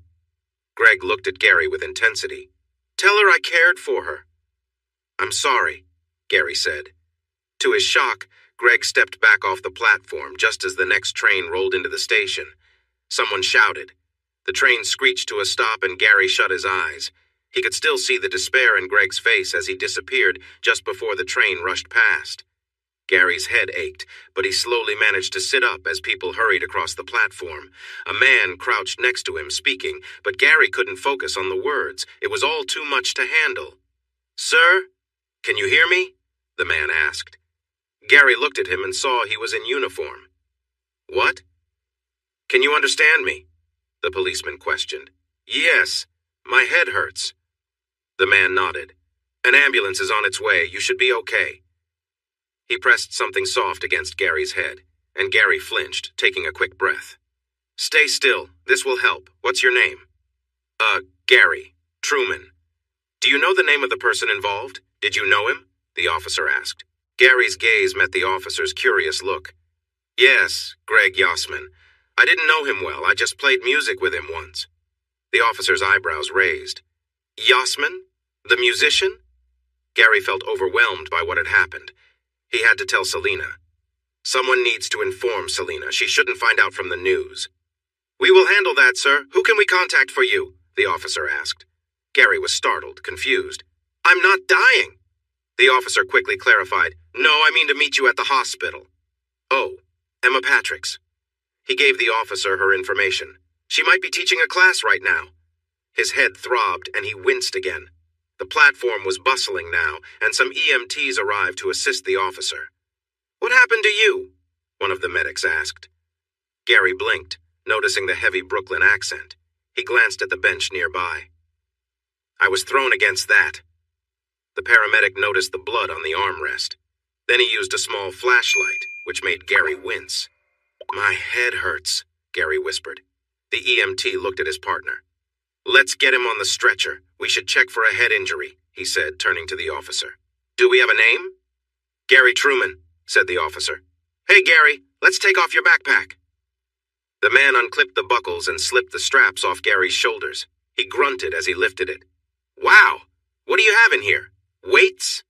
"My accounting books," Gary replied, and the medic chuckled as he handed it to the police officer. As they tried to lift Gary onto the stretcher, he held onto the handle of his guitar case. "Gary, you need to let go of the case." "No," Gary mumbled, his headache intensifying. "Officer Franklin will take care of it," the medic assured him. "He's following us to the hospital," the medic said. Gary looked at the officer and saw him nod. He relaxed his grip, and the EMT handed the bag to the officer. Once he was lying on the stretcher, Gary let out a sigh. "Stay awake, Gary," the EMT said. Gary wondered if that was the worst advice he could get. Hours later, Gary was sitting in a chair at a police station, facing Detective Delgado again. After getting stitches for his injury, Officer Franklin had brought Gary and Emma to the station and handed them over to the detective. The clock on the wall showed it was almost 2 a.m. Gary's face hurt, and his head was starting to throb again as the painkillers he got at the hospital wore off. His face was bruised and swollen, especially around his left eye. His backpack was at his feet, and the guitar case leaned against the desk. He rested his foot on the case, but still felt upset about having it. If it hadn't been for the heavy books in his backpack and the guitar case getting in the way, Gary could have been in a much worse situation. On this awful night, the only good thing was Emma, sitting next to him and holding onto his arm. Her support was a great comfort. Beside Emma was Selena Moreno. She had arrived shortly after Gary and Emma. They had hugged and cried together, and being with her seemed to help. Selena's eyes were still a bit red from crying, but she was managing to stay strong now. Detective Delgado looked at Selena. "Did Mr. Yosman drive a tan 80s Oldsmobile?" Selena shook her head. "No, Greg didn't have a car. Stefano drives a tan Cutlass, probably from the 80s. He felt scared of Gary." "Now we know why." The detective nodded and noted that information. Another officer came to the desk and spoke to the detective, handing him a printed form. "We found a lead on Mancini. He took a re-dive flight to Buenos Aires, Argentina last night. You might want to check with your bank in the morning to see if he had access to your accounts." Selena nodded slightly. After gathering a few more details, the detective thanked them for their help and said the hit and run case was officially closed. The subway incident with Gary was also being shut down. Selena, Emma, and Gary shared a glance and stood up. Gary felt a bit wobbly, so Emma steadied him. Selena looked sad, but Gary gave her a comforting hug before they headed out to the street. A car service limo pulled up for Selena, and she turned to Gary and Emma. "Let me give you a ride home." Gary wasn't going to say no, and Emma smiled gratefully at her. Once they were settled in the car, Emma told the driver their address, and Selena raised the privacy divider between them and the driver. Then she turned to look at the young couple. "I'm really sorry about everything. Gary said this was all my fault," he said quietly. "No, Gary, this was Stefano's fault. And Greg's. Greg was jealous of my talent, so he let Stefano take money from me for years and used it for himself. He would have come clean a long time ago if he truly cared about me." She shook her head sadly. "I know Greg left everything to me in his will, so maybe I can get some of that money back." "What about the money your manager took?" Emma asked. Selena's smile turned chill. "Stefano picked a bad place to run away to. I have family there who really look out for each other. He'll be met with some surprises when he arrives." She shrugged, and her smile faded. "I still have a lot of sadness to deal with, but I need some hope. Something good to look forward to." She looked Gary in the eye. "Once all of this is over and I find a good manager who is honest, can we work together to make that album?" Gary smiled back. "Yes, I would love to." "Thank you, Gary. I'm sorry you got caught up in all my troubles. To make it up to you for the song we did at Rockies, send me the details and I'll pay for the next year of your course. I'll also get you a good contract when we meet again." Emma was overjoyed, but Gary was shocked. "Thank you so much. That's such a relief. I want you to know I don't blame you for what Stefano or Greg did. You are a wonderful person and an incredibly talented artist. I can't wait to make music with you soon." Selena's eyes shone as she smiled at him. The limo pulled up in front of their place, and Gary and Emma hugged Selena before getting out. Emma helped them inside the building and into their apartment before Gary finally let go of the guitar case. "You've been holding on to that case like it's precious all night. I didn't know you brought it to college," Emma said as he stretched his fingers. "This isn't my guitar, well, it's not my usual one," Gary said, feeling flustered. She took a closer look. "I didn't even notice it was different. I guess I had other things to think about." He smiled. "Mr. Nishimura, the professor I talked to about the contract, gave me his guitar at the end of the day. His wife and daughter heard me play it, and they insisted he give it to me." He opened the case, and Emma gasped.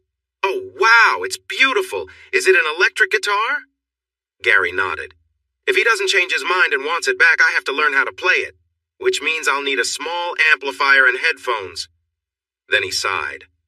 "Or I could sell it and use the money for my final year of college." "No, you can't sell this beautiful guitar. Plus, selling it won't pay for your course," Emma argued. Gary met her gaze. "You're right, but it would really help with the expenses. It's a $5,000 guitar." Emma's eyes widened, and she covered her mouth with her hands. When she regained her composure, she shook her head. "I can't handle any more surprises tonight. Let's just go to bed. Are you okay to sleep?" Gary nodded. "The doctor said I don't have a concussion." "I should probably leave a message for Dennis to find someone else for tomorrow's classes," Emma said. Gary placed his hands on her shoulders and looked into her beautiful blue eyes, filled with concern. "I'll be all right. I promise to take it easy tomorrow. Nothing too demanding or stressful for my brain either. Let's see how I feel in the morning." They changed into their sleepwear, brushed their teeth, then crawled under the covers. "Could you do laundry tomorrow?" Emma asked quietly. Gary chuckled softly. "Of course, my love." Emma nestled close, while Gary tried to ignore the images flashing in his mind of Greg as he fell before the train. It took him much longer than Emma to drift off to sleep. Gary managed to assure Emma that he was fine alone, so she didn't call in to take the day off. Dennis had been a bit irritable lately, and she didn't want to risk him taking the classes from her. Yet, she had been receiving great feedback from the clients. As she walked the last block to the building, she enjoyed the warm afternoon sun on her face. Living in the city often felt like being surrounded by tall buildings that blocked out real sunlight. She tilted her face up to the rays and smiled, savoring the warmth. Just as she was enjoying it, she stepped into a shadow. She glanced up in annoyance and froze. It was a large billboard blocking the light, but the image on it made her heart race and made it hard to breathe. There she was, huge on the billboard, wearing that tight purple workout outfit. Her jaw dropped as she realized the picture had been edited to draw attention to parts of her she never wanted highlighted. It was her body, but she never smiled like that when she wore the outfit. More dishonest editing was happening here. Most importantly, she wanted that billboard taken down. Immediately. Angry, she rushed the last block into the club. She spotted Dennis walking around and went straight to confront him. Dennis smiled brightly at her and tried to lighten the mood. "Hey, did you see that amazing billboard? It's already bringing in customers. I look good too." Emma knew he was trying to calm her down, but he had crossed a line this time. It was time for him to start paying attention. Seeing her ready to confront him, Dennis raised his hands and gestured for her to follow him to his office. They stepped inside and he closed the door behind her, then took a seat at his desk. Emma stood in front of his desk with her arms crossed tightly. "I never agreed to the picture you used or the outfit. That's a changed photo and it's embarrassing. I want it taken down." Dennis was starting to get frustrated with Emma's attitude. At first, her small-town habits were charming, but now they were putting their costly marketing plan at risk. Lately, she hadn't been coming in much, making him doubt her commitment to the job. Now she was causing more trouble. If she weren't so popular, he would have sent her away already. He understood he couldn't change her mind about the billboard, so he decided to show her how things worked in the city. "I don't need your approval for the image or outfit. You signed a form that allows me to use the pictures however I want." He gave her a condescending smile. "I never signed that form." Dennis stared at her for a moment, then frowned. Of course you did. Dino gave you the clipboard. I saw you leave it on the front desk after you took it to the changing room. I took it to the front desk because the pen didn't work. Then you hurried us out before I had the chance to sign. I didn't sign anything. Take the billboard down. Dennis remembered pulling her out of the office to avoid an awkward situation. He frowned. I've already paid for the printing and the space for the next 3 months. Then take it down or I will quit and take action.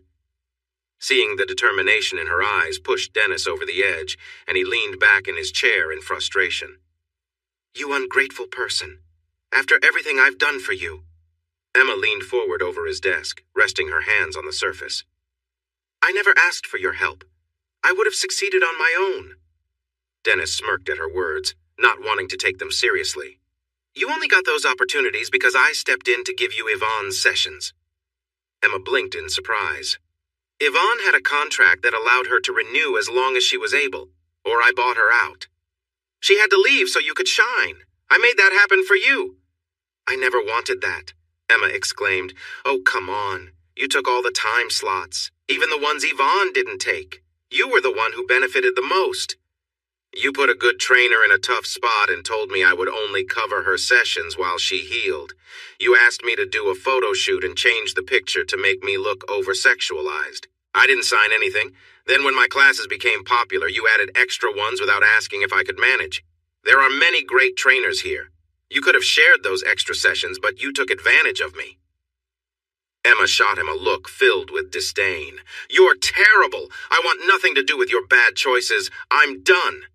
You can't leave. I did those things to help you. I made you who you are, Dennis shouted. Emma pushed away from the desk and walked out of the office. She needed to be in a place where others could see what would happen next. Dennis jumped up, feeling angry and ready to confront her. Then he noticed the alert on his phone blinking. His face turned white as he remembered their argument from when she leaned against his desk. Oh no. He quickly turned off the alert and heard the sound it made since his door was now open. He hurried out to find everyone looking at him. Many were on their phones, but their eyes were glued to him. Emma stood with the other trainers, her eyes fixed on him. He was in trouble. Dennis decided to run. Nancy Delaney waited for the other trainers to finish talking to Emma before approaching her. That was amazing! Emma smiled back, then her face fell.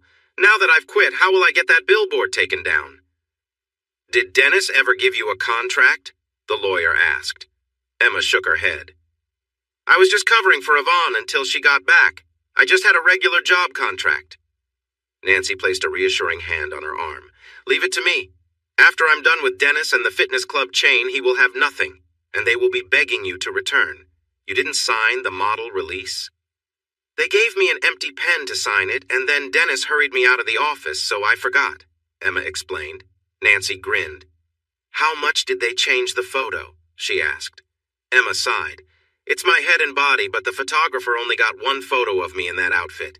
I changed into my regular clothes right after. I wasn't smiling like I am on the billboard when he took that shot. He also made my figure look bigger. Nancy smiled widely, excited for the challenge. I'll take down the photographer, too. Emma looked worried. I was just joking about suing Dennis. I don't have money for a lawsuit, and I just lost my job. Nancy gave her arm another comforting pat. Emma, I'm going to do this for free. It feels good to make things right. Emma gave a hopeful smile in return. Honestly, Nancy's help wasn't just out of kindness. She wanted to keep Emma as a trainer at the club because she always felt great after their sessions. She also enjoyed taking down people like Dennis and his shady photographer friend. This case would be particularly satisfying. Gary finished his exams and his college year was over. With his second year paid for, Gary felt less stressed, but he knew he needed to look further to find new bookkeeping clients to help pay for his third year. He hoped that the album Selena was planning to produce might bring in some money, but since he didn't understand the music business, he wouldn't rely on that. As June began, the weather got nicer and the summer forecasts were looking good. In the first week of June, Gary and Emma received an invitation to a celebration of life event for Greg Yossman. They prepared for a long weekend and met at Selena's house early Friday morning. She had arranged a comfortable coach to take her and some friends to Martha's Vineyard. Gary brought his guitars, as she had asked, since many musicians would be there, leading to fun jam sessions. Emma was thrilled to see so many talented people from the music world boarding the bus, and Gary was happy to meet them, too. There were 3 guitarists, 2 bass players, a keyboardist, a drummer, and 3 friendly women who sang backup in Selena's band. Selena mentioned more guests would arrive on their own. Everyone on the bus was very welcoming, especially when Selena introduced Gary as the mystery guitarist from her last album. Emma got along with everyone just by being herself. The ride lasted over 5 hours, but the time sped by thanks to lively conversations and shared memories. When the bus reached the mansion, Gary and Emma looked out the window, surprised by the large 2-story building. It was impressive. On one side, 3 delivery trucks were parked. People hurried from the trucks into the house carrying boxes and food trays. Gary guessed these were the caterers preparing for the event. Once everyone exited the bus, Selena addressed them. "Please see Janice to get your assigned rooms. You can have a quick lunch in the dining room where there are sandwiches, both vegan and regular, and salads. You have the rest of the afternoon to explore the grounds or relax on the beach. Dinner will be served in the dining room at 8 tonight." She smiled warmly. "Welcome!" Everyone grabbed their bags and walked to the side entrance, where a cheerful brunette awaited them with a tablet and some floor plans. She helped them find their assigned rooms. Following the map, Gary and Emma discovered their room on the 2nd floor, which had a beautiful view of the beach. The room looked beautiful, and they had a nice bathroom with a big shower. "Let's go for a run on the beach," Emma said quickly, smiling brightly. Gary rolled his eyes but knew she was right. He hadn't been running as much as she had. For the past 2 weeks, Emma had been in touch with a lawyer friend who was talking to the people in charge at the gym where she used to work. Mrs. Delaney was also helping Yvonne with her case against them for free. Nancy had convinced her to wait for an answer from the gym before looking for a new job, and the lawyer believed they would respond soon. Emma and Gary were relieved to find out the billboard was no longer showing Emma's face to strangers passing by. The photographer also didn't have a license to work in New York. When Nancy told Emma she would take care of things, she meant it. "Come on, Mr. Lazybones," Emma joked, and Gary quickly put on his running clothes and followed her downstairs, out the front door, and along the path to the beach. They paused on the firmer sand by the water and took in the fresh sea air. Emma began stretching with a big smile, and Gary joined her. Once they were warmed up, Emma led them down the shoreline, and Gary matched her pace. They exchanged silly grins as they ran. It felt like paradise. Gary was very hungry by the time dinner arrived. Janice stood at the entrance, directing people to their tables. Everyone seemed to be enjoying themselves and shared a love for music, which kept the conversation flowing without any issues. Emma and Gary found themselves sitting next to Selena.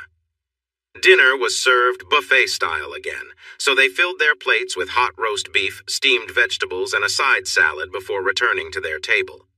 Raven, Delia, and Letitia, Selena's backup singers, joined their group, and there was plenty of laughter during the meal. Emma was impressed by how well they could sing together. Years of practice had paid off. After dinner, everyone was invited to bring their instruments down to the lower level, where a spacious room with couches was set up in a circle. Anyone who wanted to join in could, and equipment would be provided for electric instruments. Gary took his acoustic guitar downstairs and noticed Emma talking to a group of musicians with long hair. "What's this?" Gary asked as he approached Emma, raising an eyebrow at the men. Emma saw he wasn't too worried, but she took his hand to reassure him. "Just chatting with one of the few single ladies here." "We didn't see a ring on her finger," said a guy with a bass guitar. "Emma and I share a connection that goes beyond any old traditions. It's really about 2 people joining together. Keep that in mind when you come around with your weak lines," Gary said with a cheeky smile. He nodded to the guys and then took Emma's hand to walk away. She smiled back at him. "That was smooth, Gary." He nodded. "It's true, too. What if I like traditions and old customs?" she asked softly. "Then you can have those," he replied, looking her in the eye. She held his gaze, and after a moment she nodded back with a pleased smile. "Gary!" They turned to see Selena waving him over. They joined her and 2 others, and she introduced them. "Gary and Emma, this is Eric Gladstone, my bass player, and this is Julie Punk, my percussionist." They greeted each other with friendly smiles. Eric was a tall, strong man with a serious face that made his bright yellow SpongeBob shirt seem out of place. Julie was also tall but very thin. She had a fit look in her sleeveless shirt, ripped jeans, and sturdy boots. She had shaved the sides of her head, and her hair on top was long and wild. Eric and Julie have been with me from the start. They were with Greg before I joined. Stefano didn't take money from them, just from me. Did you get back any money Stefano took? Emma asked. Selena smiled slyly. Yes, Stefano changed his mind when he got to Buenos Aires. He returned the money he had taken from me over the years. There was even more than I thought. My family there were happy about how generous he suddenly became. Gary smiled at her but chose not to ask what happened to Stefano afterwards. Instead, he placed a hand on Emma's back to steer the conversation. Do you have a cassette tape player? Selena thought for a moment. We don't really use cassettes anymore, but there might be one in the studio. Eric, do you know? He nodded. There should be an old one there. What have you got? He asked Gary. Opening his guitar case, Gary took out 3 cassettes he found in boxes under their bed. That's a nice old Gibson, Eric said, admiring the guitar. Gary smiled back. It came with the apartment we moved into. The cassettes did too, but I don't know what's on them. Julie looked puzzled. What kind of apartment comes with a guitar? He shrugged. The last renter left it behind when he traveled the world. Emma raised an eyebrow at Gary with a teasing look. He's leaving out that the older gentleman learned he was very sick, chose to take a trip, and unfortunately passed away while he was gone. He had no family, so the landlord said we could take everything in the apartment. Great find, Eric said as he reached out for the cassettes, and Gary nodded while handing them over. Eric looked at the labels with interest. Burn, April 1989. Selena raised an eyebrow. I wonder what burn means. Julie smiled. I've heard of burning a CD or a DVD, but not a cassette. Eric shook his head. CD burning didn't become common until after the late 90s, not back in 1989. He checked the other 2 labels. Burn, November 1987, burn, July 1988. He frowned. This is making me curious. Let's go listen. He walked ahead with Selena, Julie, Emma, and Gary following. They left the big room, walked down a hall, and entered a door on the left, halfway down. They found themselves in a control room for a recording studio, with lots of equipment on one wall. There was a large audio mixing station with many controls. Greg smiled at Emma, who looked around in amazement. Selena turned on the mixing board, and Eric went to the wall where a dual cassette player was set up. He turned that on and inserted one of the cassettes. Selena adjusted one of the controls on the board and nodded to Eric, who pressed play. The tape was quiet at first, then a distant whistle could be heard before fading away. A kettle? Emma asked, smiling, and Selena and Eric nodded in agreement. They heard a few more everyday sounds, and Eric reached for the fast-forward button. Wait, he's talking, Selena said, raising her hand to stop him. A deep voice approached the recorder. Burn, April 1989. Let's do this. Eric's expression changed. He looked at Julie. Go get Benny, he said, excited. Gary watched and smiled as he recognized the sound of a guitar. It had a deep, warm tone. The sound turned into a melody that was slow and sad, bringing to mind a smoky atmosphere of a cozy stage, pure blues. Julie returned with an older man. He had a coffee-colored complexion, peppery gray hair, and a trimmed beard. He wore dark glasses and nicer clothes than anyone else there. He looked at the group with curiosity, then slowly smiled as the voice they had heard began to sing. Gary watched Benny's face change with emotion. Recognition shifted to joy, curiosity, and then confusion as he tried to understand. I don't know this one, Benny said quietly. How? He asked with wonder. A fleeting look of sadness crossed his face before he fixed his gaze on Eric. What recording is this? Eric looked at Benny closely. You know who this is? Benny frowned. That's not funny. Of course I recognize Casey's voice. When was this recorded? I don't recognize the lyrics, and I know all of his songs. April 1989, Eric said. Benny's expression changed. What? That's impossible. He died in 1982. Apparently not. Gary and Emma found his hiding place when they moved to New York City. He looked to Gary. "Last summer," Gary said. Eric nodded. "They moved into an apartment of an older man who had a serious illness, took a trip around the world, and passed away on the journey. Gary found Casey's guitar under the bed and these cassettes." He held up the other two, and Benny took them and read the labels. "Who was Casey?" Gary asked. Benny snorted but looked a bit uncertain. "Good question. The man lived to change who he was. When I met him in '68, he'd already had 2 stage names and settled on Casey Byrne Burnell, a new voice in blues. I was learning how to play, and he helped me even though he was just 5 years older. I ended up being his friend for a long time. We shared a house in New Orleans during the '70s. Then he got sick and fought hard. I thought he was winning, then he disappeared." "Who told you he died?" Selena asked. "A fan sent me his obituary from a newspaper in Arizona," Benny said as he thought about it. Finally, he shook his head. "It's sad. To be that talented and only leave behind a few cassettes." Emma exchanged a glance with Gary. Selena noticed. "What is it, Emma?" "Gary brought 3 tapes, but there are 5 shoeboxes full of cassettes," she said as she watched their reactions. "Wow!" Benny exclaimed. They were quiet as Burns sang about his lost love. "This is really good," Gary said. Everyone nodded but stayed quiet. Benny finally spoke. He went back to writing and playing, but he didn't share anything. With that many cassettes, he might have hundreds of new songs. "Why didn't he release them?" Emma asked. "Maybe he left behind his stage identity, but his creativity stayed strong," Benny suggested. Selena looked at Eric and nodded. He turned off the player and rewound the tape. Once it was done, he put the cassette back in the case and handed it to Gary. He placed it back into the guitar case. "Is that Casey's guitar?" Benny asked. "No, it's Gary's," Selena said. The older man nodded. "Yes, I didn't mean anything by that. You've shown you can create magic with it." He smiled at Gary.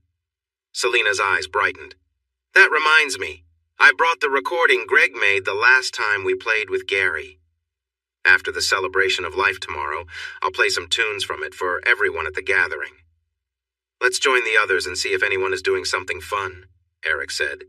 They turned off the equipment and left the small control room to go back to the main space where they could hear music, laughter, and friendly chats. They listened for a while, and then the musicians finished their set. Everyone clapped, and Selena pulled Gary and Emma back to the big couch where Eric had his bass, and Julia was sitting in front of some digital drum pads. She twirled the drumsticks in her strong hands and smiled at Gary. "Do you want to get your electric guitar?" Selena asked. "I'll get it," Emma said cheerfully, hurrying away. Selena smiled. "She has a lot of energy." Gary nodded with a fond smile. "You have no idea." Eric handed Gary an instrument cable. "What will you do with all those tapes of Burns' songs?" he asked. Gary shook his head. "I don't know. I really don't want them to sit on those old tapes. I'm not sure how much longer they'll last. Tapes won't last forever. They should be turned into digital files and shared somewhere." "I totally agree," Benny said as he joined them with another musician who appeared older but had much darker skin than his friends. "So it's true. You have many tapes of Burns' music?" the newcomer asked. Gary looked at him and nodded. "Maybe we can work out a deal to buy them from you," the man offered. "Oscar, Gary isn't in the business yet, and we haven't even signed him yet. If Gary is interested, he should get a business manager to help him understand the value of the recordings." "Look who's turning into a businesswoman," Oscar replied. Selena frowned. "That should have happened sooner." Oscar switched gears. "I thought he was a musician," he said, as Emma came back with Gary's electric guitar case. Emma smiled as she carefully passed the guitar to Gary, who smiled and gave her a quick kiss, making her grin even more. "Gary hasn't played professionally yet and doesn't have a manager," Selena continued. "Once we get him to sign the contract I brought, we'll be working on a studio album." Oscar raised his eyebrows. "With a tour?" "Not with me," Gary said firmly to clarify. "That's not the way to become a famous musician," Oscar suggested. Gary smiled back at him. "That's fine by me. I plan to be an accountant." Oscar laughed, but it faded when Gary looked at him seriously. "You're not joking," Oscar exclaimed. "Gary is a great bookkeeper already," Emma said proudly. "Music is his way to relax." After giving her a gentle nudge with his shoulder and grinning, Gary took his new guitar out of the case, and the people around them widened their eyes. "Not a professional, and you have such a beautiful and pricey guitar?" Benny asked. Gary shrugged a bit shyly. "It was a gift, from a fan of my performance that night at Rocky's." "Rocky's?" Oscar asked. Selena smiled. "It was the small club in Gary's neighborhood where we first played together. My latest song?" The man's eyes brightened. Then he glanced at Gary. "That sounds like an amazing gift." "I think so too," he said honestly. "What should we play?" Julie asked. Gary smiled. "Can I make a request?" he asked, and they nodded. "Since I first played this on an electric guitar, I've wanted to do it with other instruments and vocals." "What song?" Selena asked with curiosity. "Sultans of Swing by Dire Straits," he replied, looking hopeful. Selena turned to Oscar. "Gary's on lead guitar, but we need another. Would you like to join us?" The man nodded with excitement. "Benny, would you be our keyboard player?" Benny also nodded with a smile. Once they had the extra instruments set up, Gary finished tuning his guitar, and Eric adjusted the amp so Gary could get the best sound. They were ready to begin. The other guests gathered around to see how the new member would blend in. Holding her microphone, Selena looked at her percussionist. "Give us a beat, Julie." The music started, and Gary's happy smile showed that he was living a dream. She felt so joyful to be part of it. The next day was perfect for Greg's celebration of life. Saturday began with clear blue skies, and by noon, the horizon over the ocean was filled with fluffy white clouds that looked like big, soft castles floating by. Rows of chairs were placed on the lawn with a small podium. The gentle breeze from the ocean kept everyone cool as they took turns speaking about their memories of Greg. There was much laughter, a few playful comments, and some tears, but Greg had touched everyone's lives in a positive way. When the speeches finished, Selena played 3 of the songs she, Greg, and Gary had performed that night, ending with the new song. After the last notes faded, there was a buzz of excitement in the crowd. Selena returned to the podium to thank everyone for coming, then noticed the enthusiasm. Benny stood to face her. "Selena, we think that was some of Greg's best work. How many tracks did you record that night?" he asked. She smiled warmly at Gary. "We recorded 10 tracks, including the new song." "You have Greg's keyboard part in the recording?" Benny asked, and Selena nodded. Benny looked at the hopeful faces around him, then back to Selena. "This would make a wonderful tribute album. We'd all be eager to help with it." Selena blinked, surprised by the idea. She looked at the others and saw their encouraging smiles. A smile grew on her face as she felt a wave of emotion.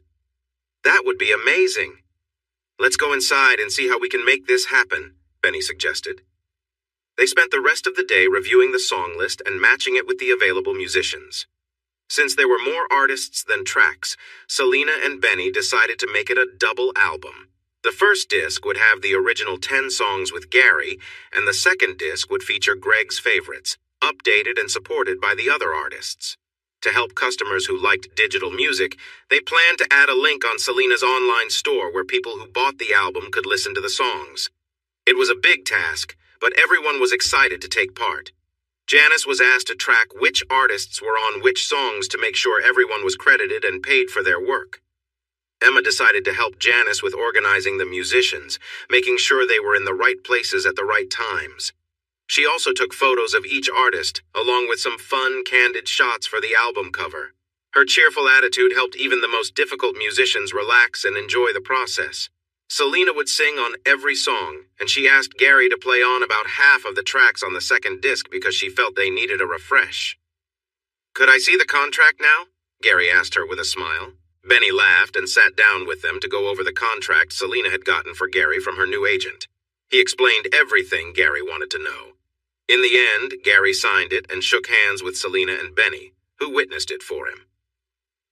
Dinner that night was a casual buffet, but no one seemed very hungry as everyone was filled with excitement.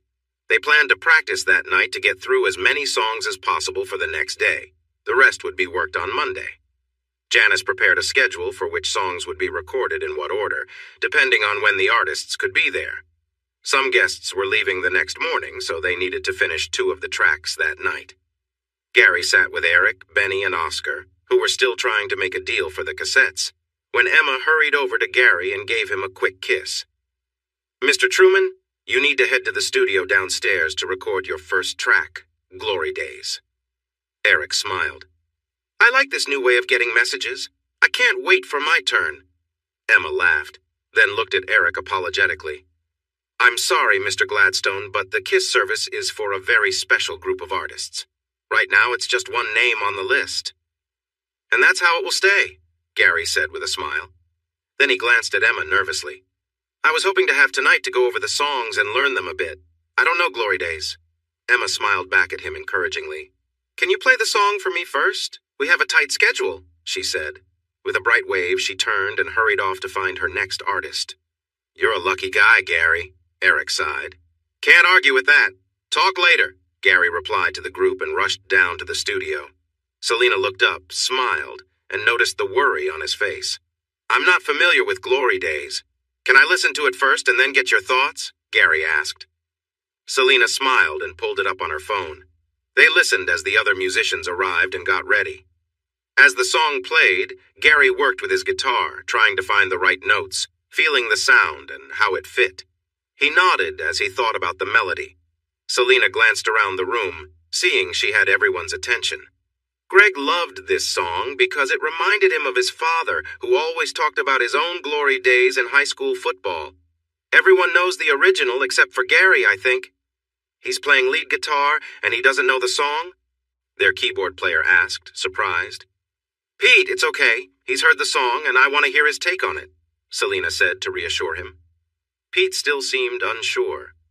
"I guess we have all night," he replied with a frown. Gary looked at him apologetically, but Pete turned back to Selena. "What do you think of the tone?" Gary asked. "Bright and cheerful in the chorus, but a bit sad toward the end," Selena replied. Gary nodded. "Okay, here's my idea." He closed his eyes and began to play the song as it started. When it moved to the chorus, he opened it up like a crowd cheering for their team. The energy soared, then he brought it back down for the next verse. Suddenly he stopped and looked at Selena. "The second chorus will be big like the first. When the bridge starts, Greg's keyboard solo comes in, then back to the final verse, and the outro will be a softer version of the chorus. Does that work?" "It changes the song. That chorus is way too lively," Pete protested. "I may not have my own glory days yet. Maybe these are my glory days. But I've heard my dad talk about his school years, and those stories always felt larger than life. Shouldn't the music show that?" Gary explained. "Okay, we can give it a shot, but the last chorus and outro should reflect the passing of time," Selena said, and Gary agreed. Selena stepped into a smaller room in the studio to record her vocals separately. It had a window that looked into the main studio and the control room. "We're going to try it," she said into her mic. Gary took a deep breath as doubt swirled in his mind. The reality of working in a professional recording with skilled musicians sank in. He was also pretty sure that Pete didn't like him or his version of the song. He glanced up at the control room window and saw Emma. She was smiling, showing her complete trust in him. He felt his nervousness fade away, just like it had when he was on stage at Rocky's that night. "I love you," he mouthed. She smiled and said it back to him, making him grin again. He could do this. With Emma's love, he felt capable of anything. The music surrounded him, and he allowed his feelings to flow through it. Acknowledging that he didn't have much of his own past glory to recall, he understood Pete's concerns about the bright tone he had initially given the chorus. When he played it now, he softened it with genuine longing. Selena's voice was strong and full of emotion, giving the song its spirit. Pete's solo in the bridge was inspiring, and Gary couldn't help but smile and nod to himself as he brought that feeling into his final run through the chorus, leaving the outro with a touch of sadness. When the last note faded, Gary opened his eyes and saw smiles on the musicians' faces. The control room mic clicked on. "That was really great for a first try. Selena, come in here and let me know if you think we're ready."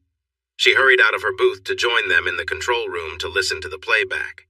Pete walked over with a strange look on his face, but he had a smile, too.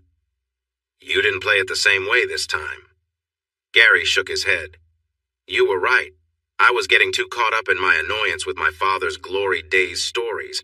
I made it too bright, so I toned it down." Pete nodded and then looked over at the window to the control room to see the excitement. "Wow, "I think it worked," he said. The room's mic went on again as they watched Selena dance with joy. The sound engineer leaned closer to the mic. "That's a wrap, everyone. First track is a success." "Wow, I've never been part of a successful first take." Julie grinned from behind her drums. Pete turned back to Gary, who shook his head and raised his hands with a smile. "Don't look at me. That was just good luck." He laughed. The keyboardist just smiled and nodded before heading out. The other artists who weren't part of the second recording session went upstairs as Emma dashed off to gather the missing talent. Selena burst into the studio. "That was an amazing take. Do you need help with the next one?" Gary nodded. All he could remember about September's Kiss was that it was one of Selena's powerful ballads. She played it for him, but he couldn't see a place for change since everything depended on the vocals. "What do you think, Gary?" Selena asked. He looked at her and shrugged. "I don't see what needs to change here. The instruments are just background to your singing." "Yes, but it needs something new, a fresh emotional vibe, like My Soul, Your Sanctuary," she insisted. "You want to record it at Rocky's?" Gary asked with a smile. She laughed, then suddenly paused. She turned to look through the control room window. "Emma?" she called as she saw the cheerful redhead coming back. Emma looked over and nodded. "Gary needs his acoustic guitar. Wait. Gary waved his hands to stop Emma from leaving in a hurry. Selena glanced back at him. Gary looked a bit nervous. Don't think I can solve this one." When she frowned, ready to argue, he raised a hand. "Can you play the song again?" She still frowned, but played it again on her phone. They listened for a moment. Then her face lit up and she smiled at Gary. She turned back to Emma. "Can you ask Pete to come back to the studio?" Emma nodded and hurried away. Gary felt relieved. He thought the piano was a better fit too. Selena smiled at Gary. "I thought you weren't interested in playing with me anymore." He laughed and shook his head. "I will be busy tomorrow and the next day, and I doubt we will get it right on the first try."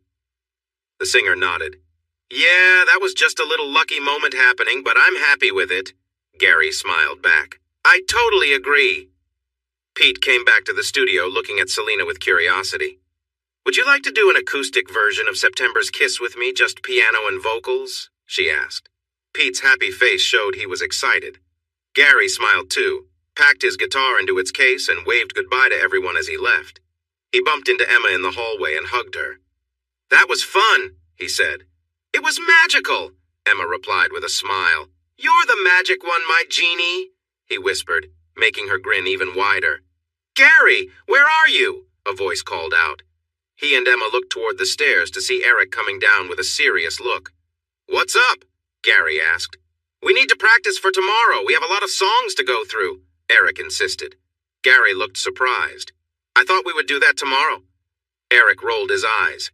He finishes one track in one take, and now he thinks all of them will be that easy. "You heard about that?" Gary asked, feeling worried. "Pete told everyone, let's go. We have to practice," Eric said, suddenly smiling.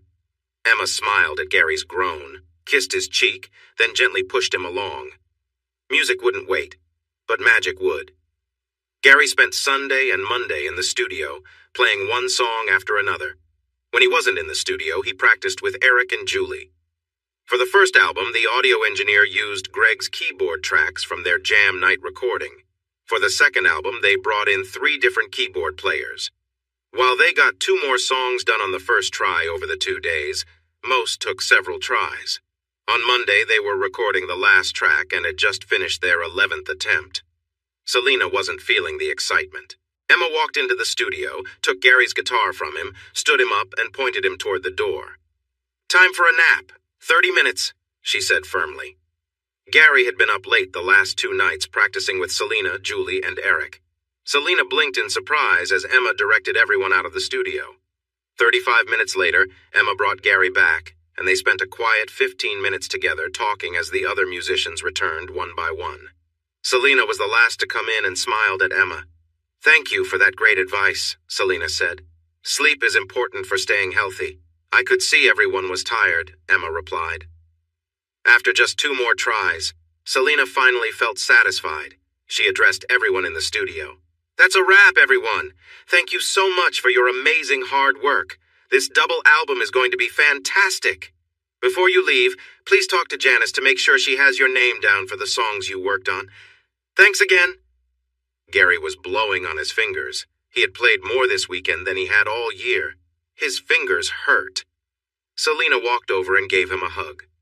"Thank you for your great effort today. The songs were much better because of the feelings you helped bring out in me. It was an amazing experience. I'm not sure I'm ready to do it again soon," Gary said. She smiled at him. "Normally we wouldn't rush to finish everything in one weekend, but the stars aligned for us this time. You can't let such a chance pass." She looked at Emma. "Thank you for your help in managing everything today." Emma smiled and nodded. "It was a pleasure." Selena turned to Gary. "My agent is upstairs. You should talk to him about representing you, especially for the Burn recordings. I know Oscar is also waiting for you upstairs. He really wants to get those recordings." "Would your audio team transfer the cassettes to digital?" Gary asked. Selena smiled at him. "Not for free. Their time is pretty costly." Gary sighed and glanced at Emma. "We have something valuable here, but there are costs before we see any money, and we don't have any cash right now. Talk to Kevin, my new manager. He can give you some options."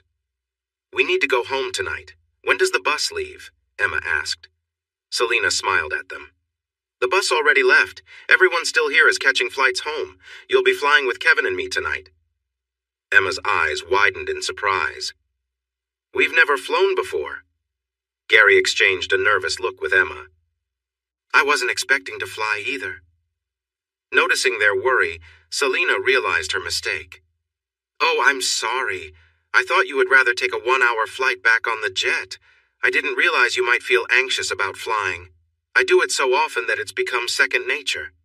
Gary nodded. "We are a bit nervous, but a 1-hour flight on a jet is much better than a 5-hour bus ride. We'll manage. Thanks."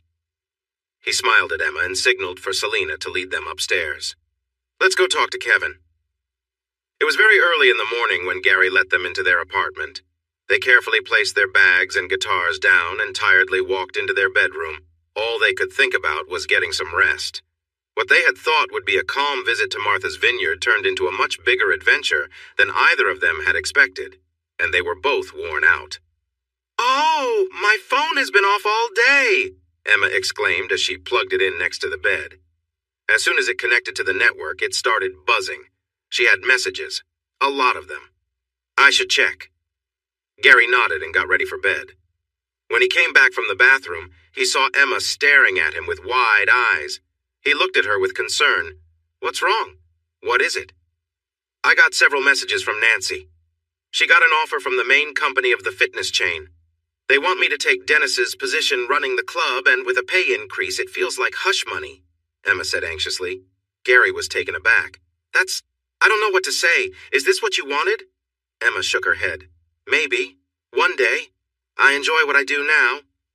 "Still, I can't help but admire Nancy's skills in getting this deal," Gary said with surprise, and Emma smiled again. "Yes, she's impressive," Emma agreed. Then she looked back at her phone. "I need to talk to Yvonne before I decide anything. This all started with the trouble she had." Gary nodded and walked over to hold Emma close. "That's my Emma. Follow your heart. It will always lead you right." She sighed happily in his embrace, and then kissed him gently. Pulling back with a smile, she said, Minty." "I can't say the same," Gary joked, and she gave him a playful glare, swatting his arm before heading off to brush her teeth. Gary fell onto the bed and relaxed after his long weekend adventure.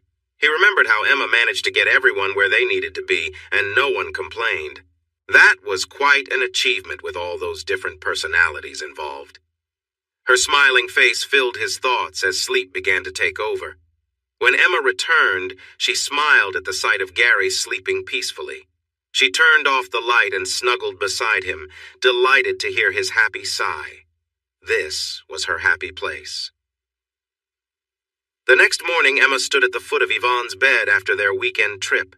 The woman leaned back on her pillows, watching Emma with a calm look in her eyes, free from any resentment. Emma felt relieved about everything. "I know Dennis tried to make a deal, but it didn't work out. He's going to face consequences for the hit and run. Several people in the club are ready to share what they heard him confess over the loudspeaker," Emma said. Yvonne smiled. Yes, thank you for letting me know. Emma smiled back and nodded. The club made an offer to my lawyer. It's very generous. It seems like they are trying to cover things up, Emma said. Yvonne understood.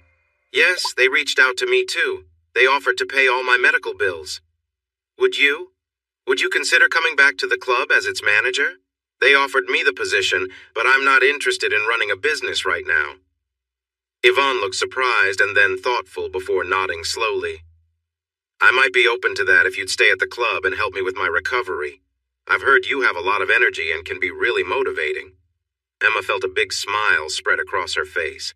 She knew she wasn't to blame for Yvonne's problems, but the fact that Dennis caused them to hurt her friend made her uneasy. Helping Yvonne recover felt like the right way to ease that discomfort. Yvonne would regain her strength and have a fulfilling life. Emma was determined to help. As summer rolled on, good luck shined on Gary and Emma just as brightly as the sun did. Gary's new manager, Kevin, worked out a deal with Benny and Oscar, who bought Gary's full collection of Casey Burnell tapes. The upfront payment was enough to cover Gary's remaining college expenses and allowed him to send a significant amount back to his mother's, surpassing what they had given him for his first year of tuition. That felt amazing. Kevin assured him that his deal included a share of all future releases of the collection. It was just 5%, but it felt like extra money to him. Emma continued to excel at the club, and her classes became very popular. Other trainers tried to follow her example, and the club's atmosphere improved for everyone. Yvonne was managing the club from a distance as she focused on getting better. Emma assisted her daily, keeping her updated on everything that was happening and helping her with the exercises set by her therapist. Yvonne introduced new policies that made the club friendlier, less aggressive sales, better teamwork among trainers, and improved pay, all contributing to a healthier environment. They also partnered with nutrition brands to help clients adopt healthier diets. Emma was thrilled with this progress. In the middle of summer, the heat in New York City was something neither of them had ever felt before. It was hard to stay in their apartment without air conditioning during the hot days, so Gary and Emma found shady spots in nearby parks to relax. Gary often brought his acoustic guitar, and whenever he played, small groups of people would gather to listen. His nerves were getting better, but he knew he would never feel ready to perform for huge crowds. With less pressure to find new bookkeeping clients to support his courses, Gary spent more time hanging out with Emma as his current customers learned to manage on their own. They kept in touch with Selena, who mentioned that she wished she could play music in the park for passers-by like Gary did. Her popularity made that difficult. Gary found it funny when she shared how Greg packed Rockies with their fans after her performance there. The work on the double album was continuing, and Selena updated Gary and Emma on the progress. She said that Emma's photos and videos added a special touch to the project, making fans feel like they were part of the experience with all the talented artists involved. Customers who bought the album digitally on Selena's website got to enjoy all the images and videos from that weekend. Those who bought physical CDs only saw a few photos included in the booklet. There was also a special quick response code in the booklet that led to the website for more images and videos, though it didn't allow them to stream the music. Selena expressed her gratitude to Emma for capturing some truly special moments of teamwork. When fall came, Gary returned to college for his second year. Brock was no longer in the accounting program, but he dropped by sometimes to chat and joke with Gary. His new boyfriend occasionally joined them and thought Gary was fun. Lee came back and immediately dared Gary to try to beat her grades in their second year, since they were studying subjects she felt very confident about. Jasmine suggested that Lee could get some funny rewards from Gary if she succeeded. The lively and playful girl was back to give Gary a hard time again. A new student joined their study group because the others had left after struggling in their first year. Yuri Lebedev was a recent immigrant with good marks, but he still found the language challenging. Gary really enjoyed his Russian accent. The second-year course was a bit tougher, but Gary was doing great, much to Lee's annoyance. Today, they had a quiz in their last class, so the study group stayed in the cafeteria to go over the material. However, one member was late and didn't show up until an hour later. Gary felt a gentle hug from behind. "You can't just take my notes, Jasmine. You need to figure out the equations by yourself or you won't learn them," he said lightly. Pouting, Jasmine sat down on the bench next to him and rested her head on his shoulder. Yuri, sitting across from them, looked surprised at Jasmine's closeness. It seemed he hadn't spent much time with girls. Gary smiled down at Jasmine's bright eyes. "Why are you looking at my boyfriend?" said a voice behind them. Jasmine sat up and turned to see Emma smiling. "It's no use. Gary is hard to sway and is disappointingly loyal to you," she said jokingly. "Of course I am. I've loved Emma for a long time, even when I didn't realize it," he replied sincerely. Emma leaned in for a kiss, and Jasmine rolled her eyes at their sweet moment. She stood up, waved her hands in a playful manner, and walked away. The couple didn't notice her thoughtful look as she left. After finishing their kiss, Emma smiled at Gary. "Ready to go?" Gary blinked at her, unsure. Emma sighed dramatically at his forgetfulness, then he grinned. "I was just joking. I'm ready." He packed up his books, put on his jacket, said his goodbyes, and they left together. They quickly stopped at home to drop off his books and change into nicer clothes. They were going out for a fun night. They made their way to Uptown Manhattan and a fancy nightclub to meet Selena for the release party of the new tribute album. Many of the artists from the album were there, along with some important people in the music industry and select press members. When they arrived, Selena welcomed them with enthusiasm and confidence. "It's not too late for you to join the tour," she said quietly to Gary and Emma while holding them close. Gary knew she felt let down, but he had been clear about his decision. He also knew she had hired a new lead guitarist for the band, and he was involved in choosing her. The new musician was young, talented, and passionate about music. "Michaela is really good. You'll have a great time on the tour," Gary encouraged. Selena looked at him for a moment and then nodded. "It will be fantastic," she said with certainty. Then she took Gary's hand again. "When I return, I want to start making a new album based on the new song we created for the tribute album. Will you work on that with me?"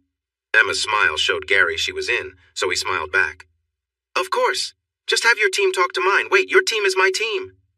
Kevin, who was nearby, caught this as Gary included him in the conversation. "What's this? More teamwork with my favorite two clients?" Kevin joked, and Selena's happy smile confirmed it.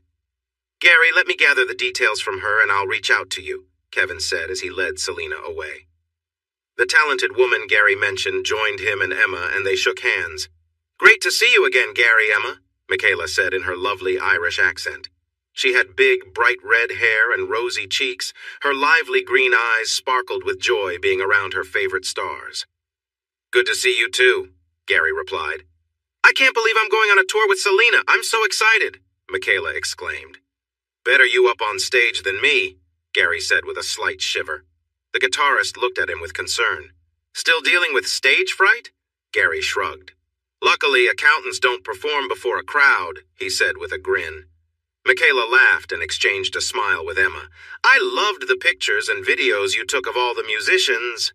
Emma beamed with pride.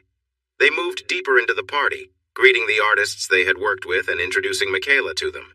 Benny and Oscar welcomed Gary and Emma with enthusiasm. The conversion of cassettes to digital format was almost done. They were excited about releasing the first album next year and talked about releasing it on vinyl first for more chances to earn royalties. Dinner was served, and people found tables to sit together. Michaela stuck close to Gary and Emma all evening.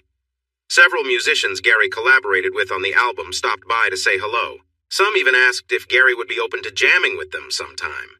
Gary was taken aback, but Emma was thrilled and noted the dates for their meetups. As the evening came to a close, Gary and Emma settled onto a sofa with Michaela, Gary between the two redheads. Across from them sat Selena, Eric, and Julie. Benny and Oscar rounded out their group. Michaela seemed to be trying to work up the courage to ask Gary something, and he sensed it had been on her mind all night. Finally, he looked into her bright green eyes. "Would you like to ask me something?" She giggled, clearly caught, and nodded. "I'd like to know what inspires you to reach deep emotions in your music," she said. Gary saw Selena's eyes light up as Michaela leaned in to hear his answer. Gary smiled and nodded gently. "That's an easy one. It has changed in small ways over the years as we grew up, but now I see how important it really is." He noticed everyone was listening closely. "I picture a distant farmhouse at dawn on a warm, sunny morning. A dirt path leads away from me toward the house. Coming down the path is a creature so beautiful and graceful. All I can do is open my heart to her, hoping I'm deserving of her love and wishing she will always be with me." Emma looked at Gary with tears in her eyes, remembering their last day in high school. He was late, and she ran to meet him. Her love for him felt so strong that she pulled him into a tight hug and kissed him. Selena smiled widely at the scene of the couple's affection for each other. Once Emma steadied her emotions, she gave a bright but shy smile to the others. "I'll say it again, Gary, you're one lucky guy," Eric said with a grin. Gary nodded, unable to speak because of the lump in his throat. Julie sighed, looking a bit dreamy. "Do you think a loud drummer like me will ever find true love?"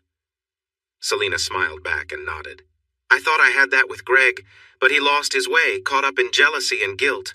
But seeing Gary and Emma, I can't help but believe in love, and the chance for love still exists for me," Selena said with a gentle smile. Gary and Emma nodded back, and her smile became brighter. She raised her glass, and everyone at the table joined in for a toast. Selena beamed at her friends. "Here's to a future filled with successful ventures, laughter in our days, comfort in our nights, deeper friendships, and most of all, love to fill our hearts." Gary couldn't think of anything to add, and saw the love Emma had for him reflected in her eyes. With her love, he felt he could do anything. Hey everyone! Thanks for watching. Don't forget to subscribe and turn on notifications so you won't miss any of the exciting stories we have coming up. What do you think about the characters in this story? Let us know in the comments. We'd love to hear from you.